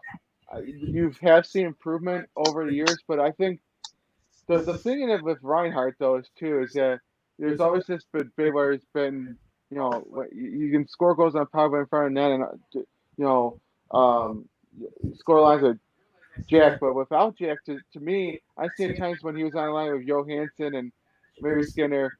I don't think it was that effective. Totally. Without Eichel on that team, he just did not seem effective. So I don't think he's totally worth what even Leon Draisaitl would be. So he's in.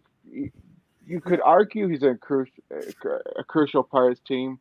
He has proven to score goals, but at the same time, I, I, I, I don't know how you're going to pay him the same amount of money as what even Skinner was, even Drysdale All right. was. I don't think he's worth a $7-8 million player, maybe by $5-6 million player at best. I haven't seen an. I would personally trade him to upgrade defensively, and then you trade your wrist line and a prospect to upgrade your forward, and then if you're able to draft a right winger at the draft, we don't know. Yeah, again, I think they'll re-sign him, or but at the same time, he's a catch-22 for me. I'm not still not saw him being a Well, valuable piece to this we seem to roster. be stuck on Reinhardt. Okay, Okay. so the last year defenseman, obviously, on my, so Rasmus, sorry, Rasmus Ristolainen, his name has been on the trade rumor block for over a year now. I mean, 2 years, 2 years, years. Jimmy, years. 2 years. He admitted on his actual review that he hasn't had a coach until Ralph Kruger that believed in him, that he has been out of winning culture.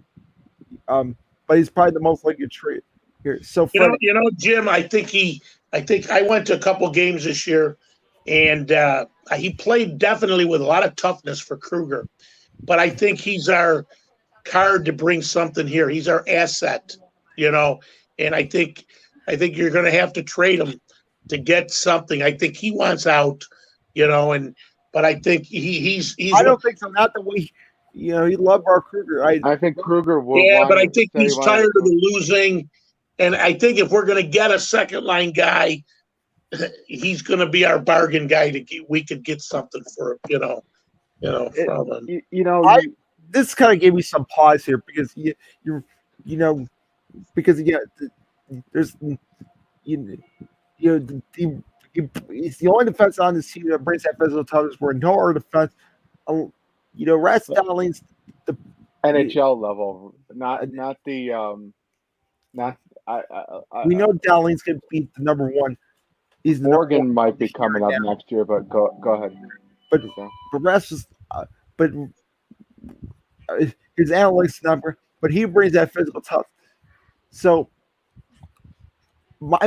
I think now you could trade him for draft, but I think I'm gonna have to keep him. That's gonna be my hot take. I think you keep him, and the guy that let's use some Montour here. Montour, hasn't fit in. It's like he's very to me. I think he would be that ship to bring something. You could bring in. You have to qualify as RFA though. I think Ristolainen brings more than Monitor to the trade table. I definitely agree that Ristolainen would bring. Ironically, we traded first round pick of Brendan Dooley for Montour. I don't think both have panned out. And the usage, I think, has not. We were expecting to be more offensive defenseman. Wait, was Colin Miller? Is Colin Miller? I don't remember. Was Colin Miller on the free agent? No, I think he's got another year to it. Colin Miller's got another 2 more years. His contract won't end at. Well, the big thing is you got to 21, sign. You're going to eventually sign Dowling. You're going to be signing Virtual Harbison. I think we all know what stud he is. I forget Jake McCabe's the RF. No, Jake McCabe's got 1 more year. Speaking of Darlene, guys, as he came in with all the hoopla. What have you guys seen from him for 2 years? Were we too overhyped on him? No, or we just? I think the best years are yet to come from him. I think it takes a little bit longer. Defensively, obviously, he's got that elite talent. I think this year was a little bit of growing pains for him in the beginning of the season, trying to play both ends of the rink like Kruger wants him to play versus what Housley used him for. But I do not think that it was an overestimation or overrated. I don't think so. I think he can. I think the third year, if we ever get going on third year, I think he'll be very. We haven't seen the best years of Darlene yet. Okay. I agree. But going back to Ristolainen, yes, he is the most valuable asset to trade at this point. So I find it interesting that he hasn't been on winning team, even when he was playing for Finland in his teen years, which was shocking. And he's been through the later stages of the rough era, the Rolston era, the Ted Nolan era, the Dan Bosma era, even Phil Housley, and he can be a quarterback, power play threat when he wants to be. Does he have flaws in his game? Absolutely. And I think that's what we allow size criticism for his misplay of different situations. But he does bring that physical presence. Is he a number 1 or 2 D? He might be a top 3 or 4, like a top 4 D, but I don't think he's not. At this point, he's not a number 1. He might be number 2 or 3, 4, but certainly not number 1. Or on a good team, he's a bottom pair that can play on the power play, give you a physicality. If you're going to trade this line, you're going to have to add a piece to it. Whether it be maybe a Mel Stanton, but maybe a Reinhardt, maybe Jakob Bryson. I don't think it's just one piece. Reverse the line. Okay. But what else, Jimbo? Montour? We got left. Montour's the only guy left. I already made my pay on Montour there. So Montour. I think Montour stays. Montour stays. Goes. No, Montour is going as well. I would rather play Pilot over Montour.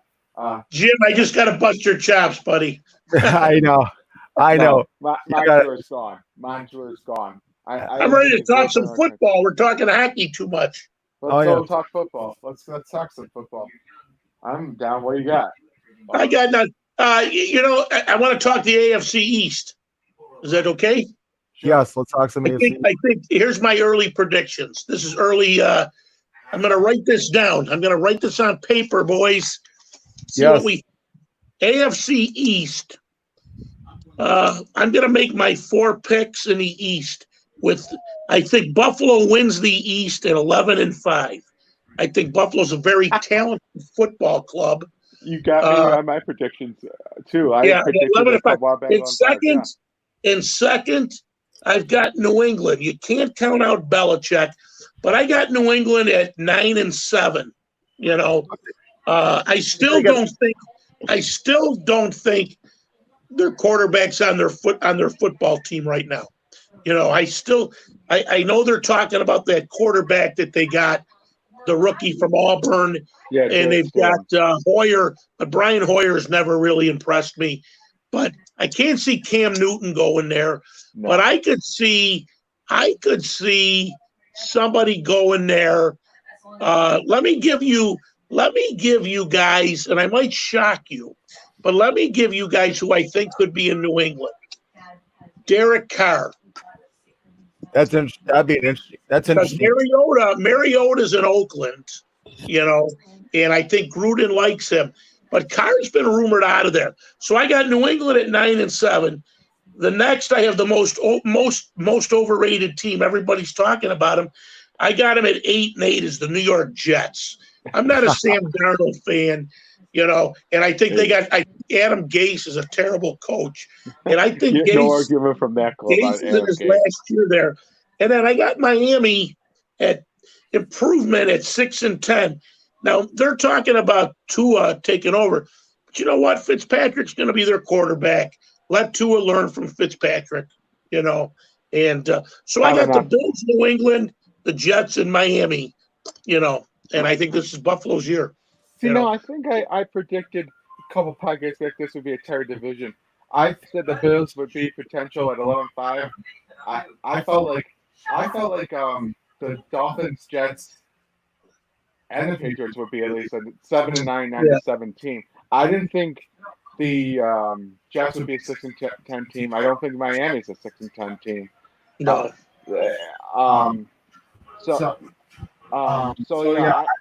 Jimmy thought you 13 wins for the Bills originally.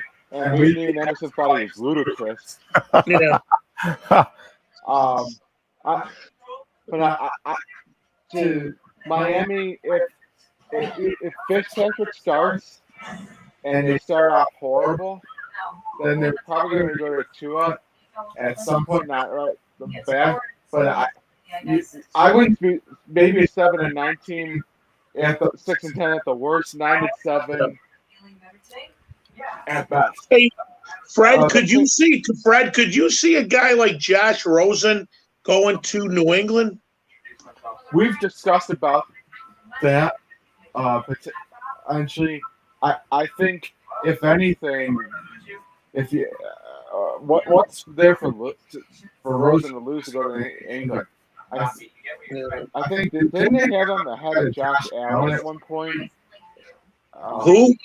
Wasn't Rosen perceived to be ahead of Josh Allen at one point? Yeah, the problem, Fred, and I remember coming out. I actually at one point wanted Rosen ahead of Allen, but then I listened to the experts. What they said about Josh Rosen was he was a very spoiled. He doesn't have the hunger for the game like Josh Allen, and a lot of people question his leadership. Where he's a smart kid, but they don't have the internal fire. Like football's there, I could walk away from it.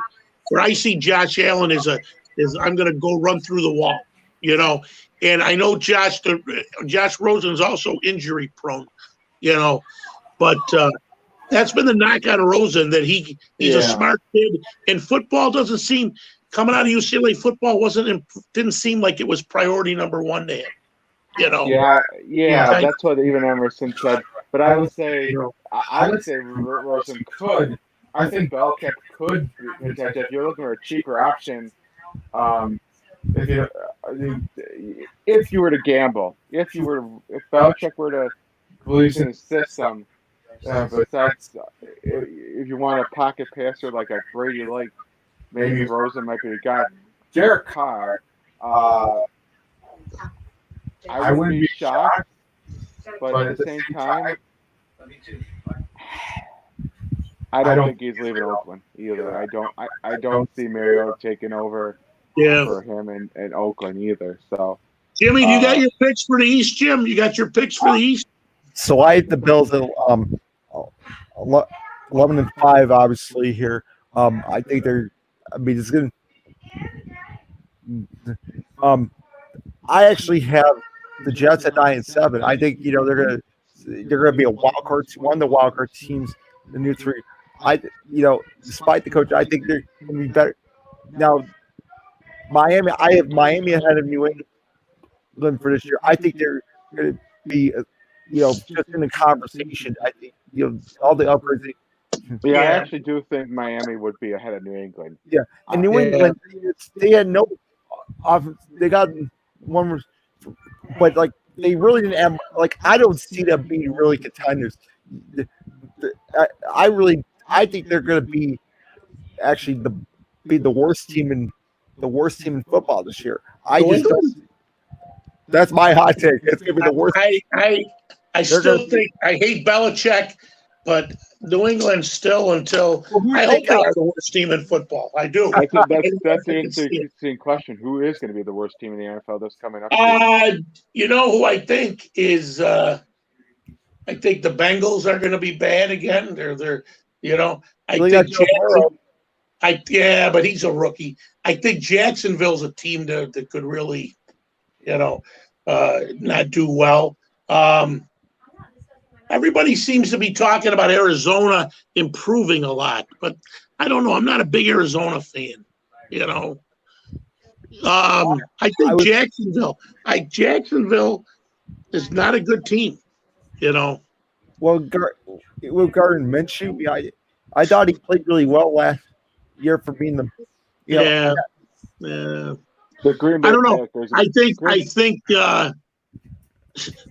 I think everybody's talking about most improved, but I still think they're a franchise that is sort of like the Sabres is the Detroit Lions. Wow. The Lions seem to every year when you think they're going to do well, they don't do well. So I'm going to have to say the Lions would be the worst You know, Yeah. Matheson's not. I'm not sure if they're gonna.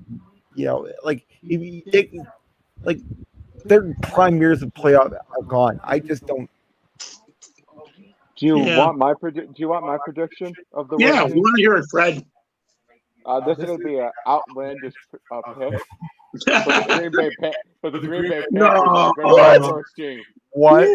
Are you going to tell me you didn't upgrade your wide receiving core Yeah. and expecting Aaron Rodgers to Uh, perform and then expect him to stay? Fred, you almost gave me a heart attack with that pick. Oh my. Are you going are you expecting to stay throughout the year when they drafted Jordan Love? I mean, Good question. You know, this is Yeah. other than Detroit. This is my outlandish pick, but What do you guys, let me ask you, if you had to do it over, since we're talking football and we're having a round table, if you had to take it over, the 4 quarterbacks that were picked that year with Allen Mayfield, Rosen, and Darnold, who you still would have taken Baker Mayfield #1 guys? Lamar Jackson. Don't forget Yeah. Lamar Jackson. You know what? I'm going to tell you, I think Buffalo did the right thing with Allen. I like Lamar Jackson, but he's not a great thrower. You know, he's an athlete. But I do like Josh Allen. I'm not a big Baker Mayfield fan. I think he's small. You know, I think Buffalo did the right thing with Josh Allen. You know, I want to say Allen and Darnold are still maybe. Fred, I'm trying to keep my face.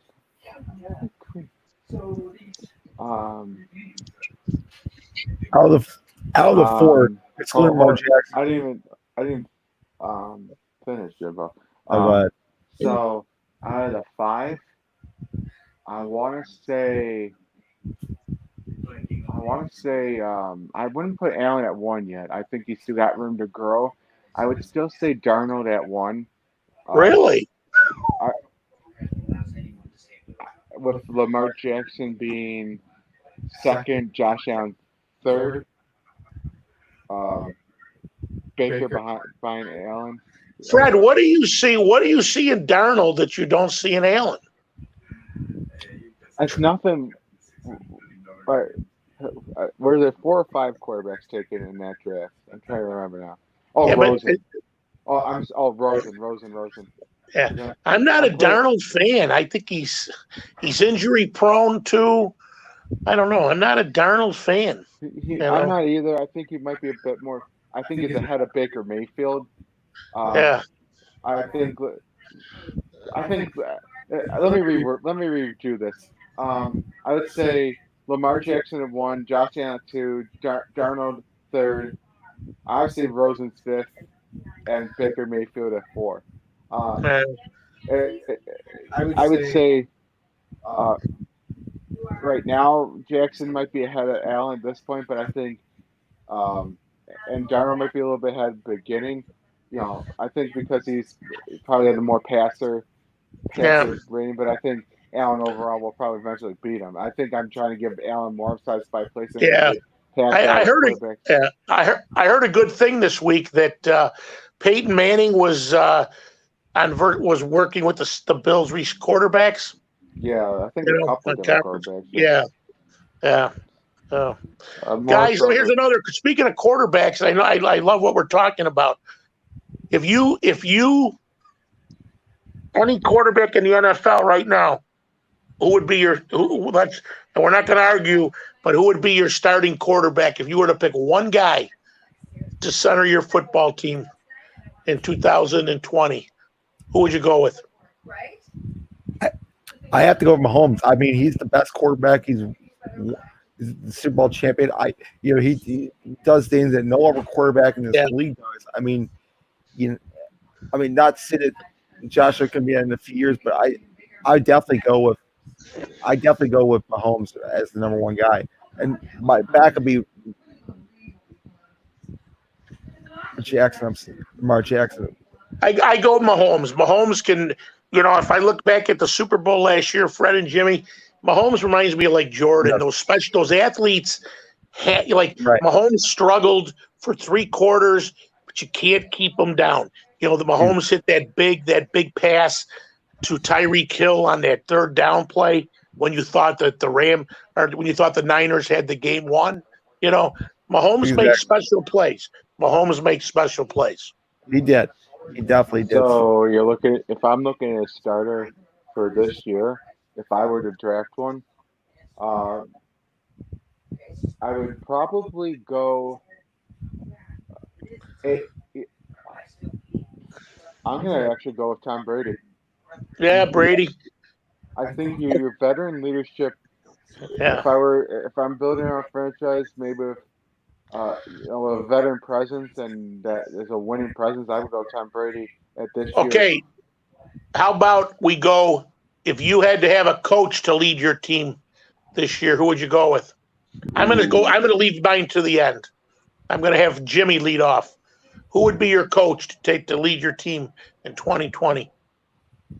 In 2020, this is going to be a surprise, but I'm going to say Sean McDermott. I think he's a coach up and coming. He's been the last couple of years. I think, this to me, this is the guy that's going to be right up there with your Andy Reid and your. He's from the Andy Reid coaching tree. Yeah. Exactly. So that's why I'm going with Sean. That's my hot take for coaches. You want to know what I have a you want to know another Andy Reid coaching tree candidate? Doug Peterson. That's who I would pick. Doug Peterson. I mean, he's won a Super Bowl. He's got that pedigree. You know what, Fred? That I was really impressed with Doug Peterson was when they beat New England in the Super Bowl. A lot of coaches go in against Belichick and them, and they sort of took conservative against them. If you remember that Super Bowl, Doug Peterson left nothing on the table. Nope. He rolled the dice. He rolled the dice every game, and he rolled the dice against Belichick and gambled. He fooled around and he took chances, and you got to do that. I like Peterson. I got to agree with Jimmy. I really like Sean McDermott. He's got the culture of the team. Mm-hmm. He's got guys that want to be here. The players love him. I think the only time I think sometimes with McDermott, and I'm hoping, and I know Brian Dable personally, I think our offense sometimes has got to step up, and hopefully this is the year, because you can't always play good defensive football. Sometimes your offense has to produce. My other prediction, my other thought of coach would be Sean McVay. What he's doing with the Chargers. I was going to originally pick Sean McVay. Okay, guys, how about the coach on the hot seat? Can I go first? Yes, do. I think Doug Marone's in trouble in Jacksonville. I'm actually surprised that Doug Marone stayed this year. I really did. Coach on the hot seat. Okay, oh man, Fred, I'll let you go. I love these questions. We're having a good time, guys. We're not in a rush. It's so nice not to be the lead host this evening. Yeah. I know. I can no pressure. On the hot seat. That's a challenging one. Bill Belichick. Oh, Bill Belichick. Wow. If he doesn't get on the hot seat. If he doesn't get a job with Jared Stidham and Brian Hoyer, and he just proved himself to be what he was in Cleveland, nothing. Yeah. I mean, okay, he's grown experience, and what he's talking about, this is, I would say, not this year, but the next another year or two, he'll be on the hot seat if he doesn't prove that he can win without Brady. Hey guys, can I add another guy to the hot seat? 1B. Yeah, 1B. Go ahead. Mike Tomlin from Pittsburgh. I don't know. I mean, I don't know about that. Matt Patricia's on the hot seat if he hasn't. Oh God. Matt Patricia, that's my 1B. Yeah. Actually, you know what? A guy that gonna have a hot take on Sean McVay in LA. They lost Todd Gurley Yeah. here. I Gurley's just in Atlanta. Oh no! I got another one. Brian Gaine, whoever the coach and GM of the Texans. What is he doing? Oh, Bill O'Brien. Yeah. Bill O'Brien. What actually, is that's he my. doing? You know, What is he give doing? he gave up DeAndre Hopkins for right back here. You know, Giving up DeAndre Hopkins was like, would be like trading your YMCA pad, getting a YMCA gift card. I You agree. didn't get Yeah, anything. Yeah. the guy that's on the most hot seat is Bill O'Brien because Yeah. if he doesn't win the playoffs, I mean, I think he lost his team. He definitely lost his his team. team. I give him no like over what I mean.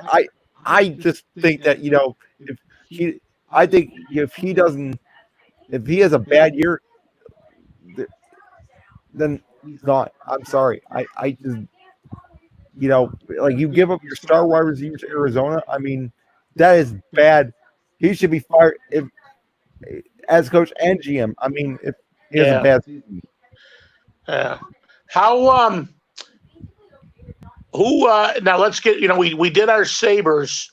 I'm going to give you a couple guys on the Bills that might be cap casualties or not on the team next year, and I'm going to give you guys. I'll give you guys the names and guys that I've read about might be here or not. You tell me what you think. The first guy, Sean Murphy, Trent the Murphy. pass rush guy. Trent Murphy. Murphy, yeah. He'll be gone. I think they're paying big money for him, and he really hasn't done anything. He's been unfortunately mortally injured. I think Yeah. it's a lot for his career. I think he's effective when he plays, but Yeah. he's been more off the field than on the field. I Okay. think we'll have a replacement. Yeah, in the Trent system. Murphy. Trent Murphy. Trent Murphy. Yeah. Next guy. Next guy, Duke Williams, the wide receiver. Everybody loves Duke, but I think I think you just replaced him with two Isaiah Hodgins. Yes, and you know what? Gabriel I'm going to agree with you, Fred. I'm going to agree with you. The two kids that they drafted from Oregon State and Florida, the other guy was from South Florida. Even If these Isaiah guys can McKenzie. produce, Even if these Isaiah guys can produce, I think Duke's gone. I think Duke's gone. Which is sad because I think Isaiah, he's been one of the more popular guys in Buffalo the last couple years. Here's a big one, guys. Steven Hauska. No. If the kicker guy can outdo Hauska, then Hauska's gone. I have to agree on that. Yeah. The punter I forget his name. The punter. It ain't Brian Mormon. No, it wasn't Mormon. Bjornis or something. The guy's name I forget. But he wasn't too good. I think you're always looking for punters. T.J. Yeldon. T.J. Yeldon, I'm going to say he's going to be gone. I think he's been a real disappointment for me. I got to say. Yeah. I don't think he's played enough games. No, he's depth. He's more depth. I don't know. I think this is a big preseason for him. As the third back. I think he could still play, but his problem was he had a couple fumbles in preseason last year. And McDermott. Yeah. And ironically, signed a guy from Houston that torment us, and then you also just drafted a running back that's going to be a compliment to Devin Singletary. So really, where's if anything, where's for TJ Yeldon? No, I'm still wondering about the guy who played rugby if he can make it. Christian Wade. Yeah, I think he can make an impact. I hope. Oh my God, I think I hope if he make a bigger jump, I'd keep him as a third. Matt Barkley. Yes or no? I think you keep him for one more year. Yep. Other than Jake Fromm's tweet that people are young, make mistakes, and Yeah. Obviously, you shouldn't have said what you should have said, and really, quite frankly, we all make mistakes. Doesn't matter what race, color you And you are. know what, guys? You know what, Fred and Jimmy? If you remember the day of the draft, With Josh Josh Allen Allen. was Josh Yeah, Allen was projected maybe number one, and then something came out about something he said in high school. of Yeah. You know, course, I remember that. I remember yeah, vividly, but yeah, yeah. honestly, I think Barkley will be if Fromm actually does out, Barkley will be here one more year. Barkley one more year. He and get may him and not him even and be, Allen. Yeah, may not be. We'll see. really. Um, if it depends on preseason. If it comes down, if what Fromm outduels him in the job, Yeah, then but you Barkley know will the be thing. gone. But here's my worry. Here's my worry, Jimmy and Freddie. You got to have a veteran backup. You know, and Allen's a young kid, but you got to have I know Barkley and Allen have something special, like a Well, Frank Reich and a Jim Kelly did. You know, I really and disagree with you on that. I really not. I'm not saying he has to yeah, go, but I think it's more likely yeah. if yeah. Fromm outduels him for the job. Here, But okay. yeah, Here's another guy. Here's another guy, and I think this guy's injury prone. Uh, the tight end that we signed last year from the Tyler Bengals. Croft. Tyler Croft. I think Um, he's Um, gone. I think yeah, I he's gone. agree. I think It, he's going to finish out his He had one contract. big play last year, and it was the touchdown against the Steelers. You know, but He was he mostly. seemed to be injury as soon as we got him. You know, unfortunately, yeah. I think he didn't finish healing up a previous injury, and I think they like Tyler Croft a lot, or not the kid from Dawson Knox. Dawson Knox. Dawson Knox. I think Tommy Sweeney they like from BC. I'm Yeah, not sold, guys. I'm not sold on Lee Smith. I think he's a penalty machine. You know, every game he seems to get 2 or 3 penalties. You I know, think. Well, that's more repetition than anything. Either yeah. two. You No, he's like a his veteran. veteran though. He's a veteran. Yeah, you You like know, his veteran, but yeah, Tyler and then Croft. they have I another mean, one. Then they have another tight end. They re-signed him. He didn't. He was hurt late. oh yeah, I Who think I did know they what you're saying. just? Yeah, he played a guy, but they just signed. But that's going to be an interesting thing. The tight end. You know, I know we were. I know we were all talking about that Carolina tight end signing him, but we didn't. The guy that signed with Seattle then, um, Yeah. Olsen. You know, but I like Tyler. I like the Ole Miss tight end. You know, he's tough. We need that. You know. So I, how do you think Diggs is going to do in Buffalo? fantastic. He's going to do fantastic. I think they were working on him for last week. I think I truly think that Diggs and Allen are going to be a special combination. Yeah, I tell you guys, I know your guys probably were young pups, but with those Super Bowl years when we had Andre and Lofton and Beebe, you Yeah, got to have those type of guys. Mm-hmm. We got Diggs and Beasley and Brown, you know.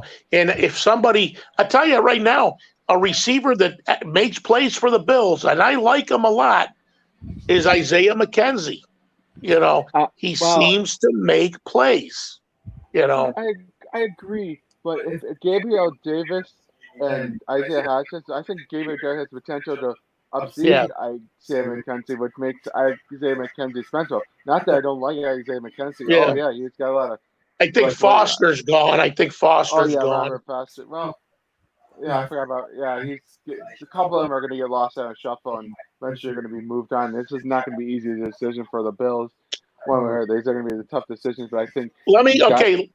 Who do you think on the Bills could be a breakout star that maybe saw under the radar that we could be a star? You know, have a big year. I'm going to say T.J. Moss. I think I think he's going to surprise a lot of people. I who? T.J. Moss, the running back from Utah. Mhm. Oh, Zach Moss. You mean Zach Moss. Zach Moss. TJ Moss? Sorry, Zach Moss. Whoops. I Sorry, know T. what you meant. I know what you meant. You know. I gotta go. I gotta go with.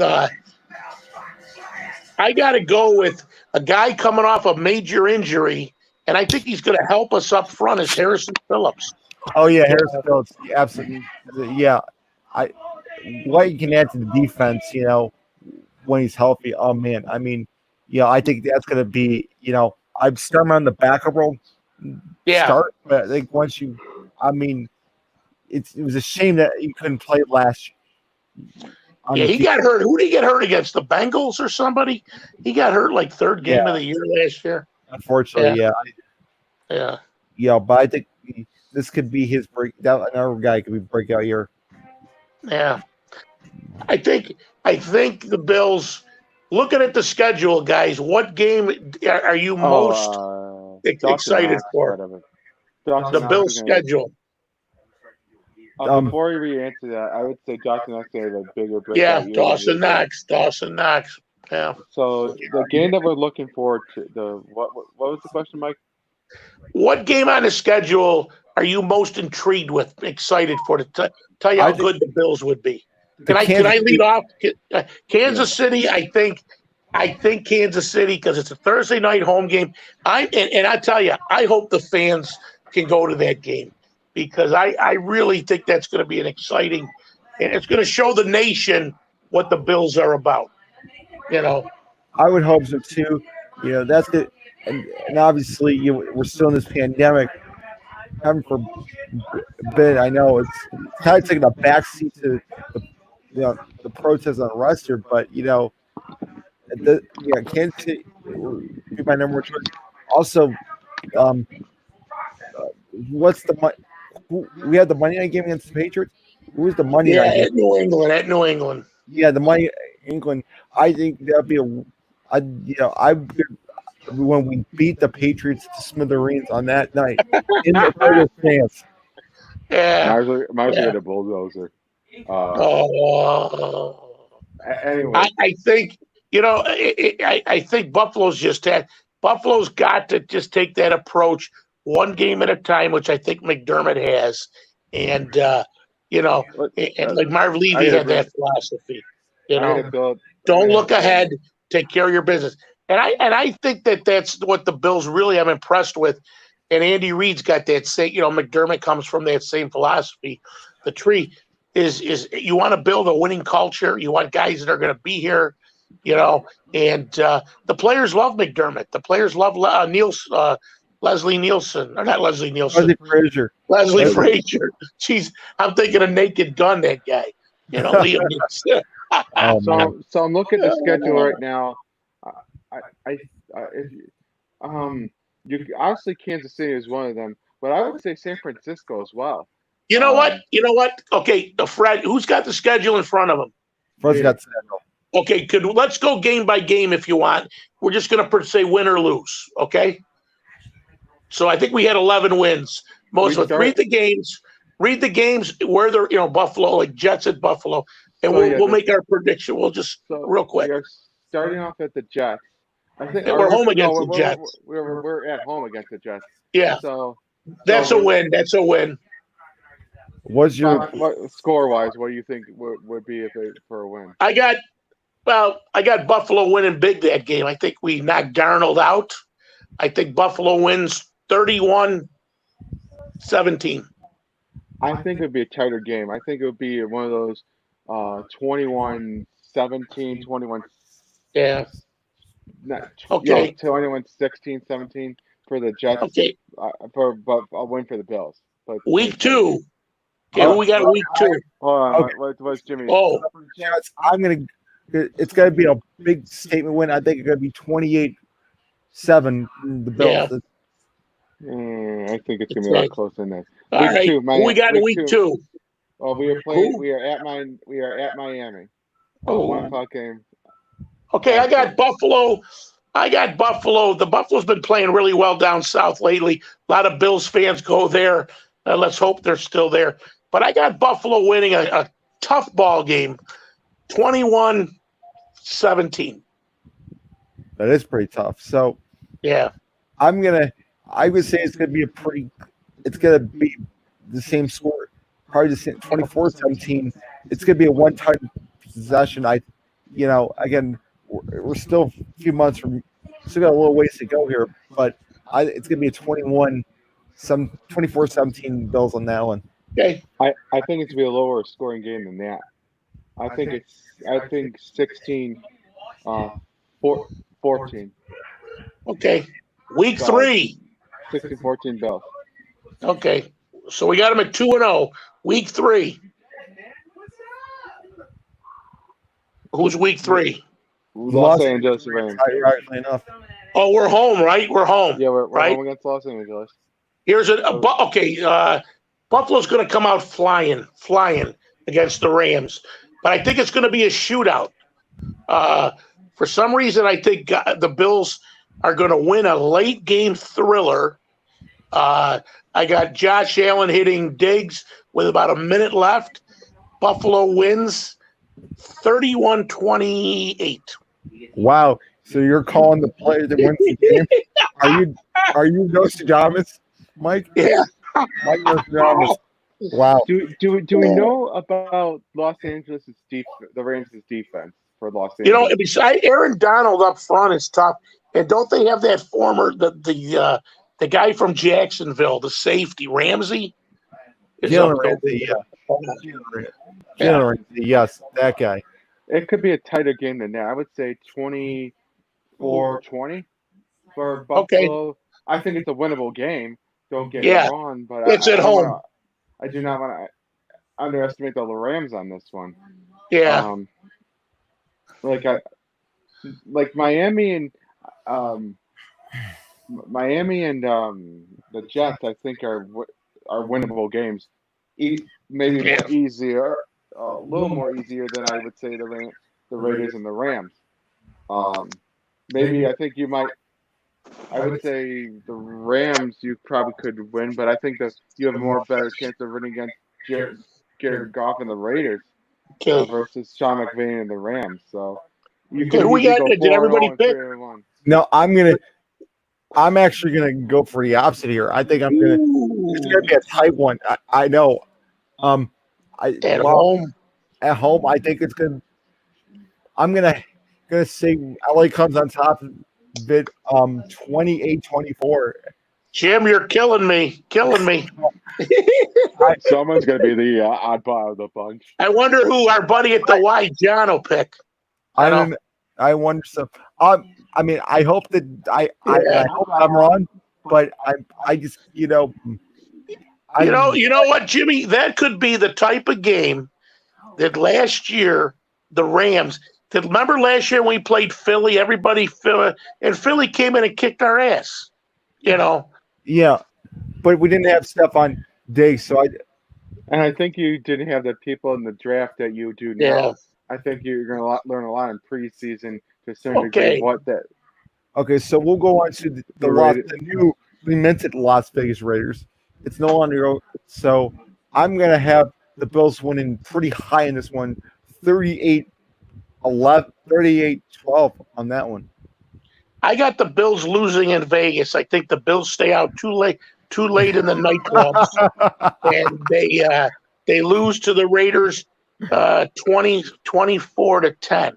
I think Josh Allen lost too much at the crap table, and I guess Mike has been at too many casinos. I think McDermott had too many Bloody Marys. I don't think so.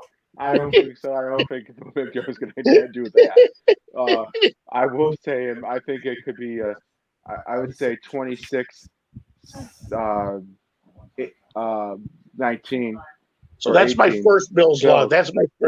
That's my first Bills loss. Okay. I think the Bills can beat the Raiders. It might be a tougher matchup against the Rams, but I think it's a winnable game against the Raiders. It's in Vegas. That's okay. So who we got next? Week 5. Playoff contender. They were knocked out from England by 1 point to eliminate the Patriots in the first round. I got the Bills. I got the Bills losing here again. I think Tennessee is going to out-physical us. I think Tennessee was mad about how we beat them last year. I see Henry running for 200. I see Buffalo losing 28-21. For all you mentioned, by the way, Mark, I see the Tennessee Titans losing. But because do you think Tannehill's going to have the same success this past year, he's going to be. You think he's going to be a one-hit Buffalo, wonder? if you look at Buffalo against Tannehill, Buffalo's always handled Tannehill. You know, That's my point. That's my Yeah. point. So, but I think Tannehill's not going to be the same player he was last year. And it's, Derrick Henry was carrying that offense in the playoffs. Not see Ryan.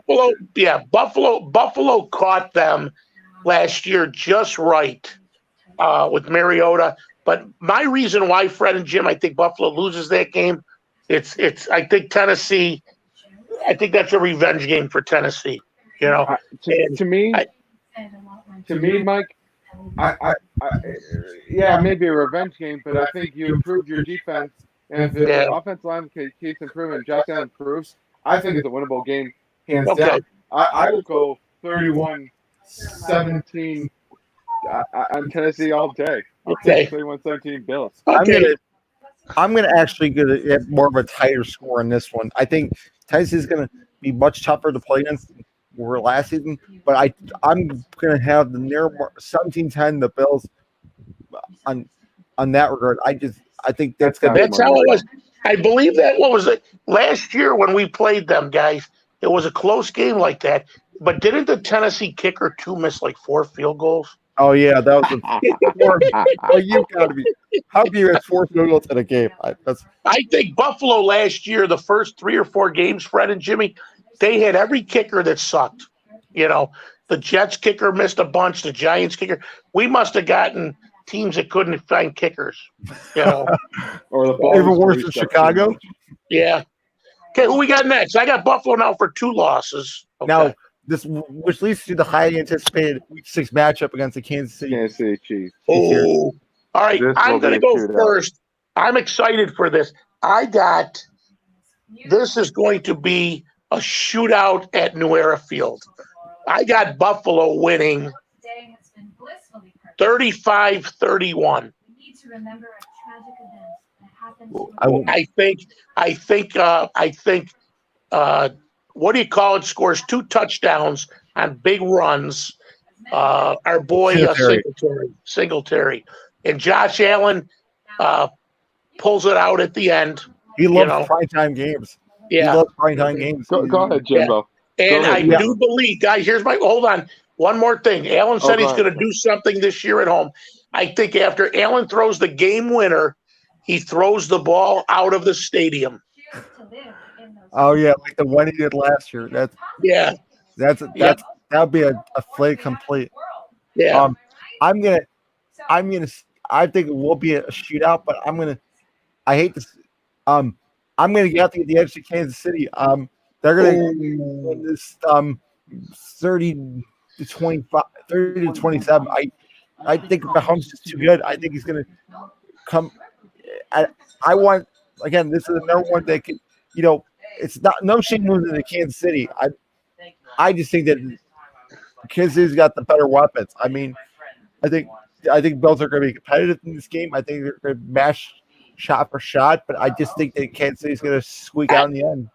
I think the thing that could help the Bills in this game is the 12th man.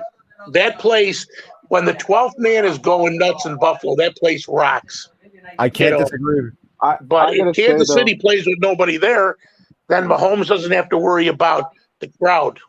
Well, here's the thing: crowd or no crowd, if you've noticed the playoff games, Kansas City never started off that great.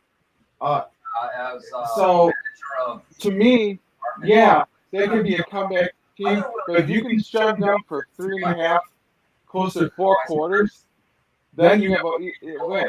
I honestly, Mahomes can get him out of any situation as far as and their playmaking ability. The question will be for this game is whether the Bills defense can hold them long enough to pull ahead. I think Bills can win against the Kansas City Chiefs. Okay, who we got? Everybody make their pick. Fred? I think I will go with Kansas City. I'm not predicting a score. I would say it's in between your 2 scores. Between 31, it could be 30, 35, it could be 25. It could be 40 points. I'm not going to predict too much. So you're picking Kansas City winning like on that one. No, I'm predicting the Bills to win. If the Bills can hold, ouch. Fred, So- thanks for being on my team there, buddy. I was just trying to prove a point because you watched the playoff games where Kansas City Yeah. got to the Super Bowl. And you know, the thing is, too, Kansas City in Buffalo doesn't seem to play well. I watched a long time Kansas City here, you know, with Montana, with Bono, with Lenny Dawson. I go way back. Kansas City has struggled here. Kansas City and Buffalo are the same type of environments for football. That's why I think it's important that we have fans at that game, you know. So Ironically enough, we are going to the Jets we are at the Jets at week 7 at MetLife. I'm going to go last. I want to hear what you guys say. This one, the rematch, I'm gonna say they'll still come out top, but it's gonna be a 24-10 win on that one. I think again, Jets could surprise me, but I think the Bills got more weapons than Jets, so I think they're gonna have a field day. I don't think they'll have a field day. I think the Bills will split the games with the Jets. 1 win, 1 loss against the Jets. I think. Fred, I agree with you. I agree with you. I see Buffalo losing 17-14. Oh wow! I didn't. Well, depends. I could give them a win or I could give them a loss. I think. I think they'll split the series. Yeah. With the Jets 1-1. So that's 3 losses. I got the Bills at 3 losses. I had them for 5, so I got 2 more losses coming. I'm not even caught. I think I have 2 losses so far. Am I right? Yeah. Yeah. They probably could. I'm not even counting my losses. Okay, what do we got next? Who's after the New Jets? England. This is everybody's favorite first matchup. This is home, right? Without Brady. Yeah, it's home. This is Home. finally for the first time in 20 years without Brady. What do we think, gentlemen? I'm gonna say it's a blowout. I think it's gonna be 41 nothing. No, 41-7. I'll give New England 14 points. Just 41-14. No, stick to your plan. Stick to your plan. I got Buffalo beating New England. I got Buffalo beating New England 31-13. You guys are being generous. You guys are being really generous. I think it'd be like the games we had last year. It might come down to a 1-score play. So 24-17 Buffalo. The only reason I say that is they still got some good piece on defense with Gilmore and the corners, but they did lose a couple pieces, but you can never count Belichick. I think it'll be. I think the Bills will probably prevail, but it'll be a 1-score game if the Bills win. Okay, who's after New England? Seattle. And I'm going to say right? at home. At home. Yeah. So this one, this is going to be another close contest.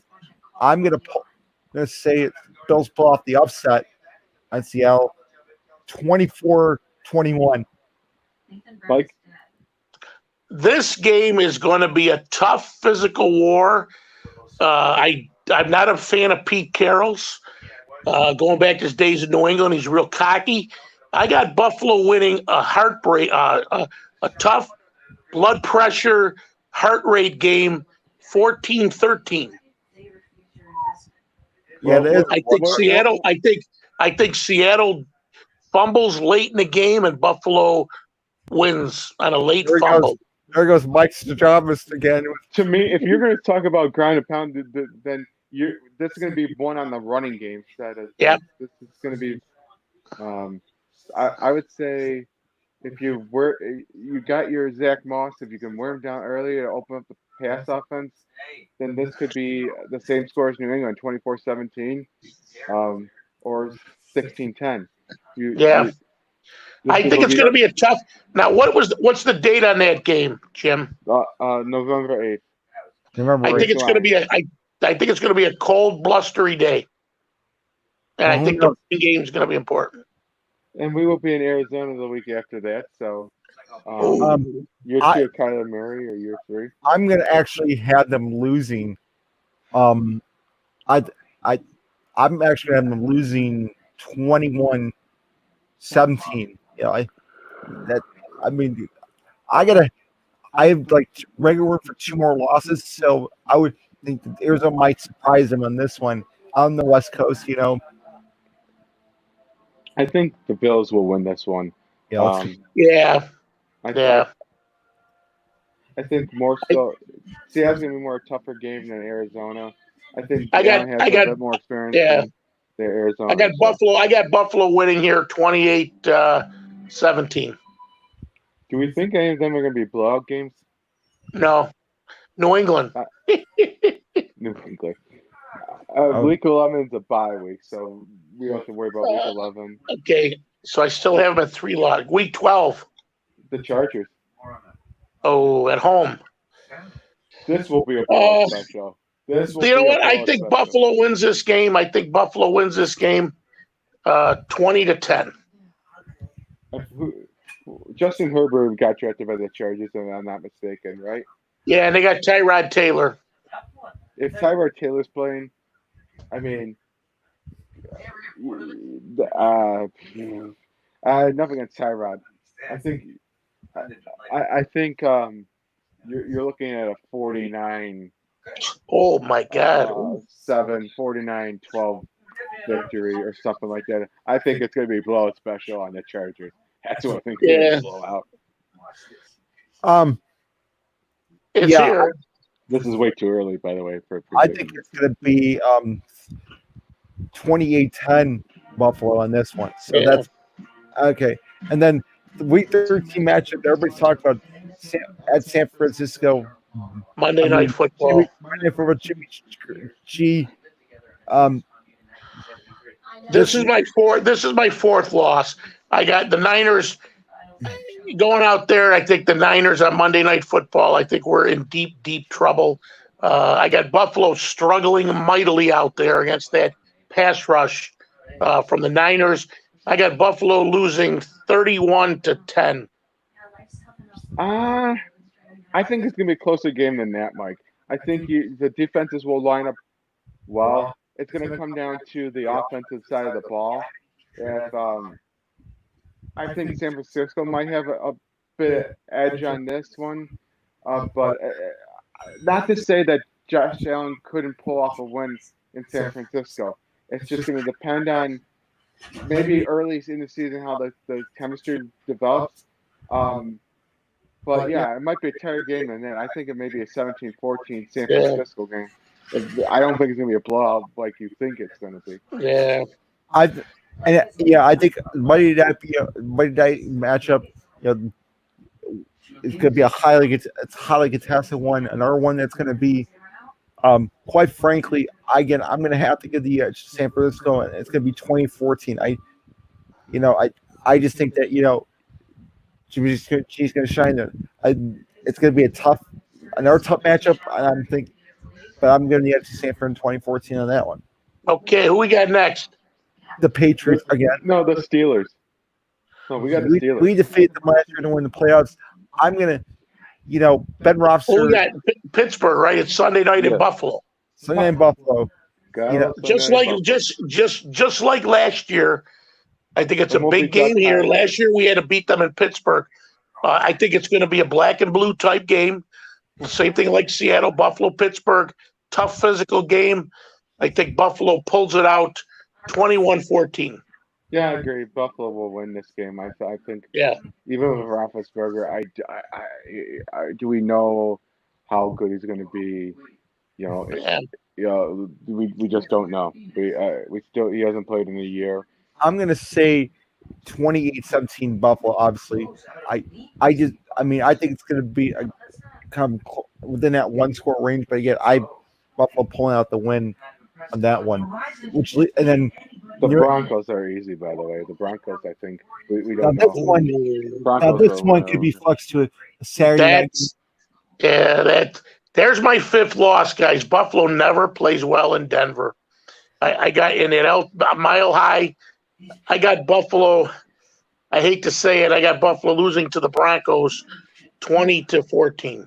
See, Denver gets a late I score. disagree I there. disagree with that. We We both- don't even know who's going to be the quarterback for Denver this year.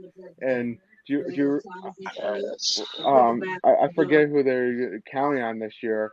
I don't think it's going to be as tough a matchup as you may think. I think we can. It's a winnable game. I think the Bills will go on top 27-20. Yeah. I'm The only, 27-17. the only thing I think is I'm older, I can remember. It's just like Kansas City. Denver's the type of place we struggle in, and that's why I have us losing. Oh, I by the don't. way, my incident's been Rock is a Denver because he lives out in Colorado. So I'm gonna have to say, but sorry, Rock. It's gonna be another blowout special, 41-10. Oh, Drew Lock. Oh, they did. Woo-hoo! Oh, Melvin Another Gordon. blowout special. Oh, Melvin Gordon. I'm You're just not younger. a believer in the dumb. Those are gonna run over the mile high city. Broncos are a young team, though. Their offense. Yeah. That's gonna be another thing that's like chalk up W, and the Broncos. I'm stealing them, like loser. Well, we can go with loser at the Patriots again. I think Belichick's gonna be spanked again twice by the Bills. New England's after Denver at New England. Yeah. Okay. Yeah. Yes. Yeah, that's another Spank special. Bill, get the paddle out. Get the paddle out. Get the Board of Education out. It's gonna be. I'm gonna say 30. Belichick's gonna be winding his way out of a job. And Belichick once again in the loss column. Oh wait, I got Buffalo 31-14. They're gonna need a U-Haul truck for Belichick after that game. Yeah. They're shipping out of New England. His dog might be coach. His dog might be playing quarterback that day. I don't know what breed it is. 17 would be my final loss, and it's not because it's just because they're gonna rest the starters. I'm. Who was it? Who's the final game? The Jet Miami. Yeah. Oh, we can't lose that. No, we can't lose that. No. The only reason why I say that they'll lose this game is because they'll have their starters rested. I would bet if they have a comfortable lead, I think they'll rest their starters and play it back. And that's where I'm like, you know what? I'm giving it to my Dolphins 17-10 on that one. I got Buffalo. I got Buffalo winning. I got Buffalo winning 17-10. We're gonna rest some guys, but I know last year McDermott, they lost to the Jets last year in the meaningless home game, and it carried over against Houston. I don't think McDermott wants 2 years in a row of that. I think he's gonna push his guys. Can I go 14-10? I'll go lower than 17. I'll go 14-10 Buffalo. It might be a tighter game than you would think. Yeah. Okay. Now the playoffs. We got the playoffs. I don't know about that. We don't even know. Well, early crystal ball. Early crystal ball. I got Buffalo. What did we say? There's 7 teams in the playoffs. Top 2. Yes. I think Buffalo's going to play because I can see Kansas City and Baltimore having better record. Top 2 get a bye, right? Yeah. No, so I think Buffalo. I think Buffalo's the 3rd. So I think Buffalo is going to beat. Oh boy, I got Buffalo beating Tennessee here in the playoffs in a great game. I got Buffalo winning 21-20 in a great game here. I think Poyer makes a key interception off Tannehill to seal the game, and I got Buffalo beating Tennessee in the week 1 playoff game. Any prediction from you guys? To me, it's way too early to predict. Well, I know. I'm just being Santa, putting us in. And then I got Buffalo losing in the playoffs to Baltimore. What was the final score of the game of last year's game for Baltimore? Didn't Buffalo lose by like a touchdown? They had a chance to tie it at the end, and then they got incomplete on 4th down. I don't think they'll get blown out. I think Josh Allen building experience. Yeah. I think you can beat Lamar Jackson. I think the Tennessee Titans proved you can beat Lamar Jackson. So that's the key. Last year when they came here, they did a good job against Baltimore. who copied our game plan? Tennessee copied our game plan against Baltimore, ironically, for defensively, and they just did their own adjustments. Yeah. So Yeah. So well, if you remember that game too, Allen, I think we lost by a touchdown, like 24-17. But Allen had a couple throws early that if he hit them, could have been a different game, and he didn't hit them. You know. Yeah, of course. I think this time will be third year, but in his league, I think we will expect him to project upwards. Yeah. He was actually pretty good with the short intermediate for us. It's just adding Diggs off that deep ball threat. And John, he did it with John Brown, but you have now those dual threats. Yeah. If you had a Gabe David in a sub package, those are barn burners, baby, barn burners. Yeah. Okay, boys, I've got to sign off here. I got some things to do, but we had a great show tonight, almost 3 hours. Wow. Yeah, longest podcast.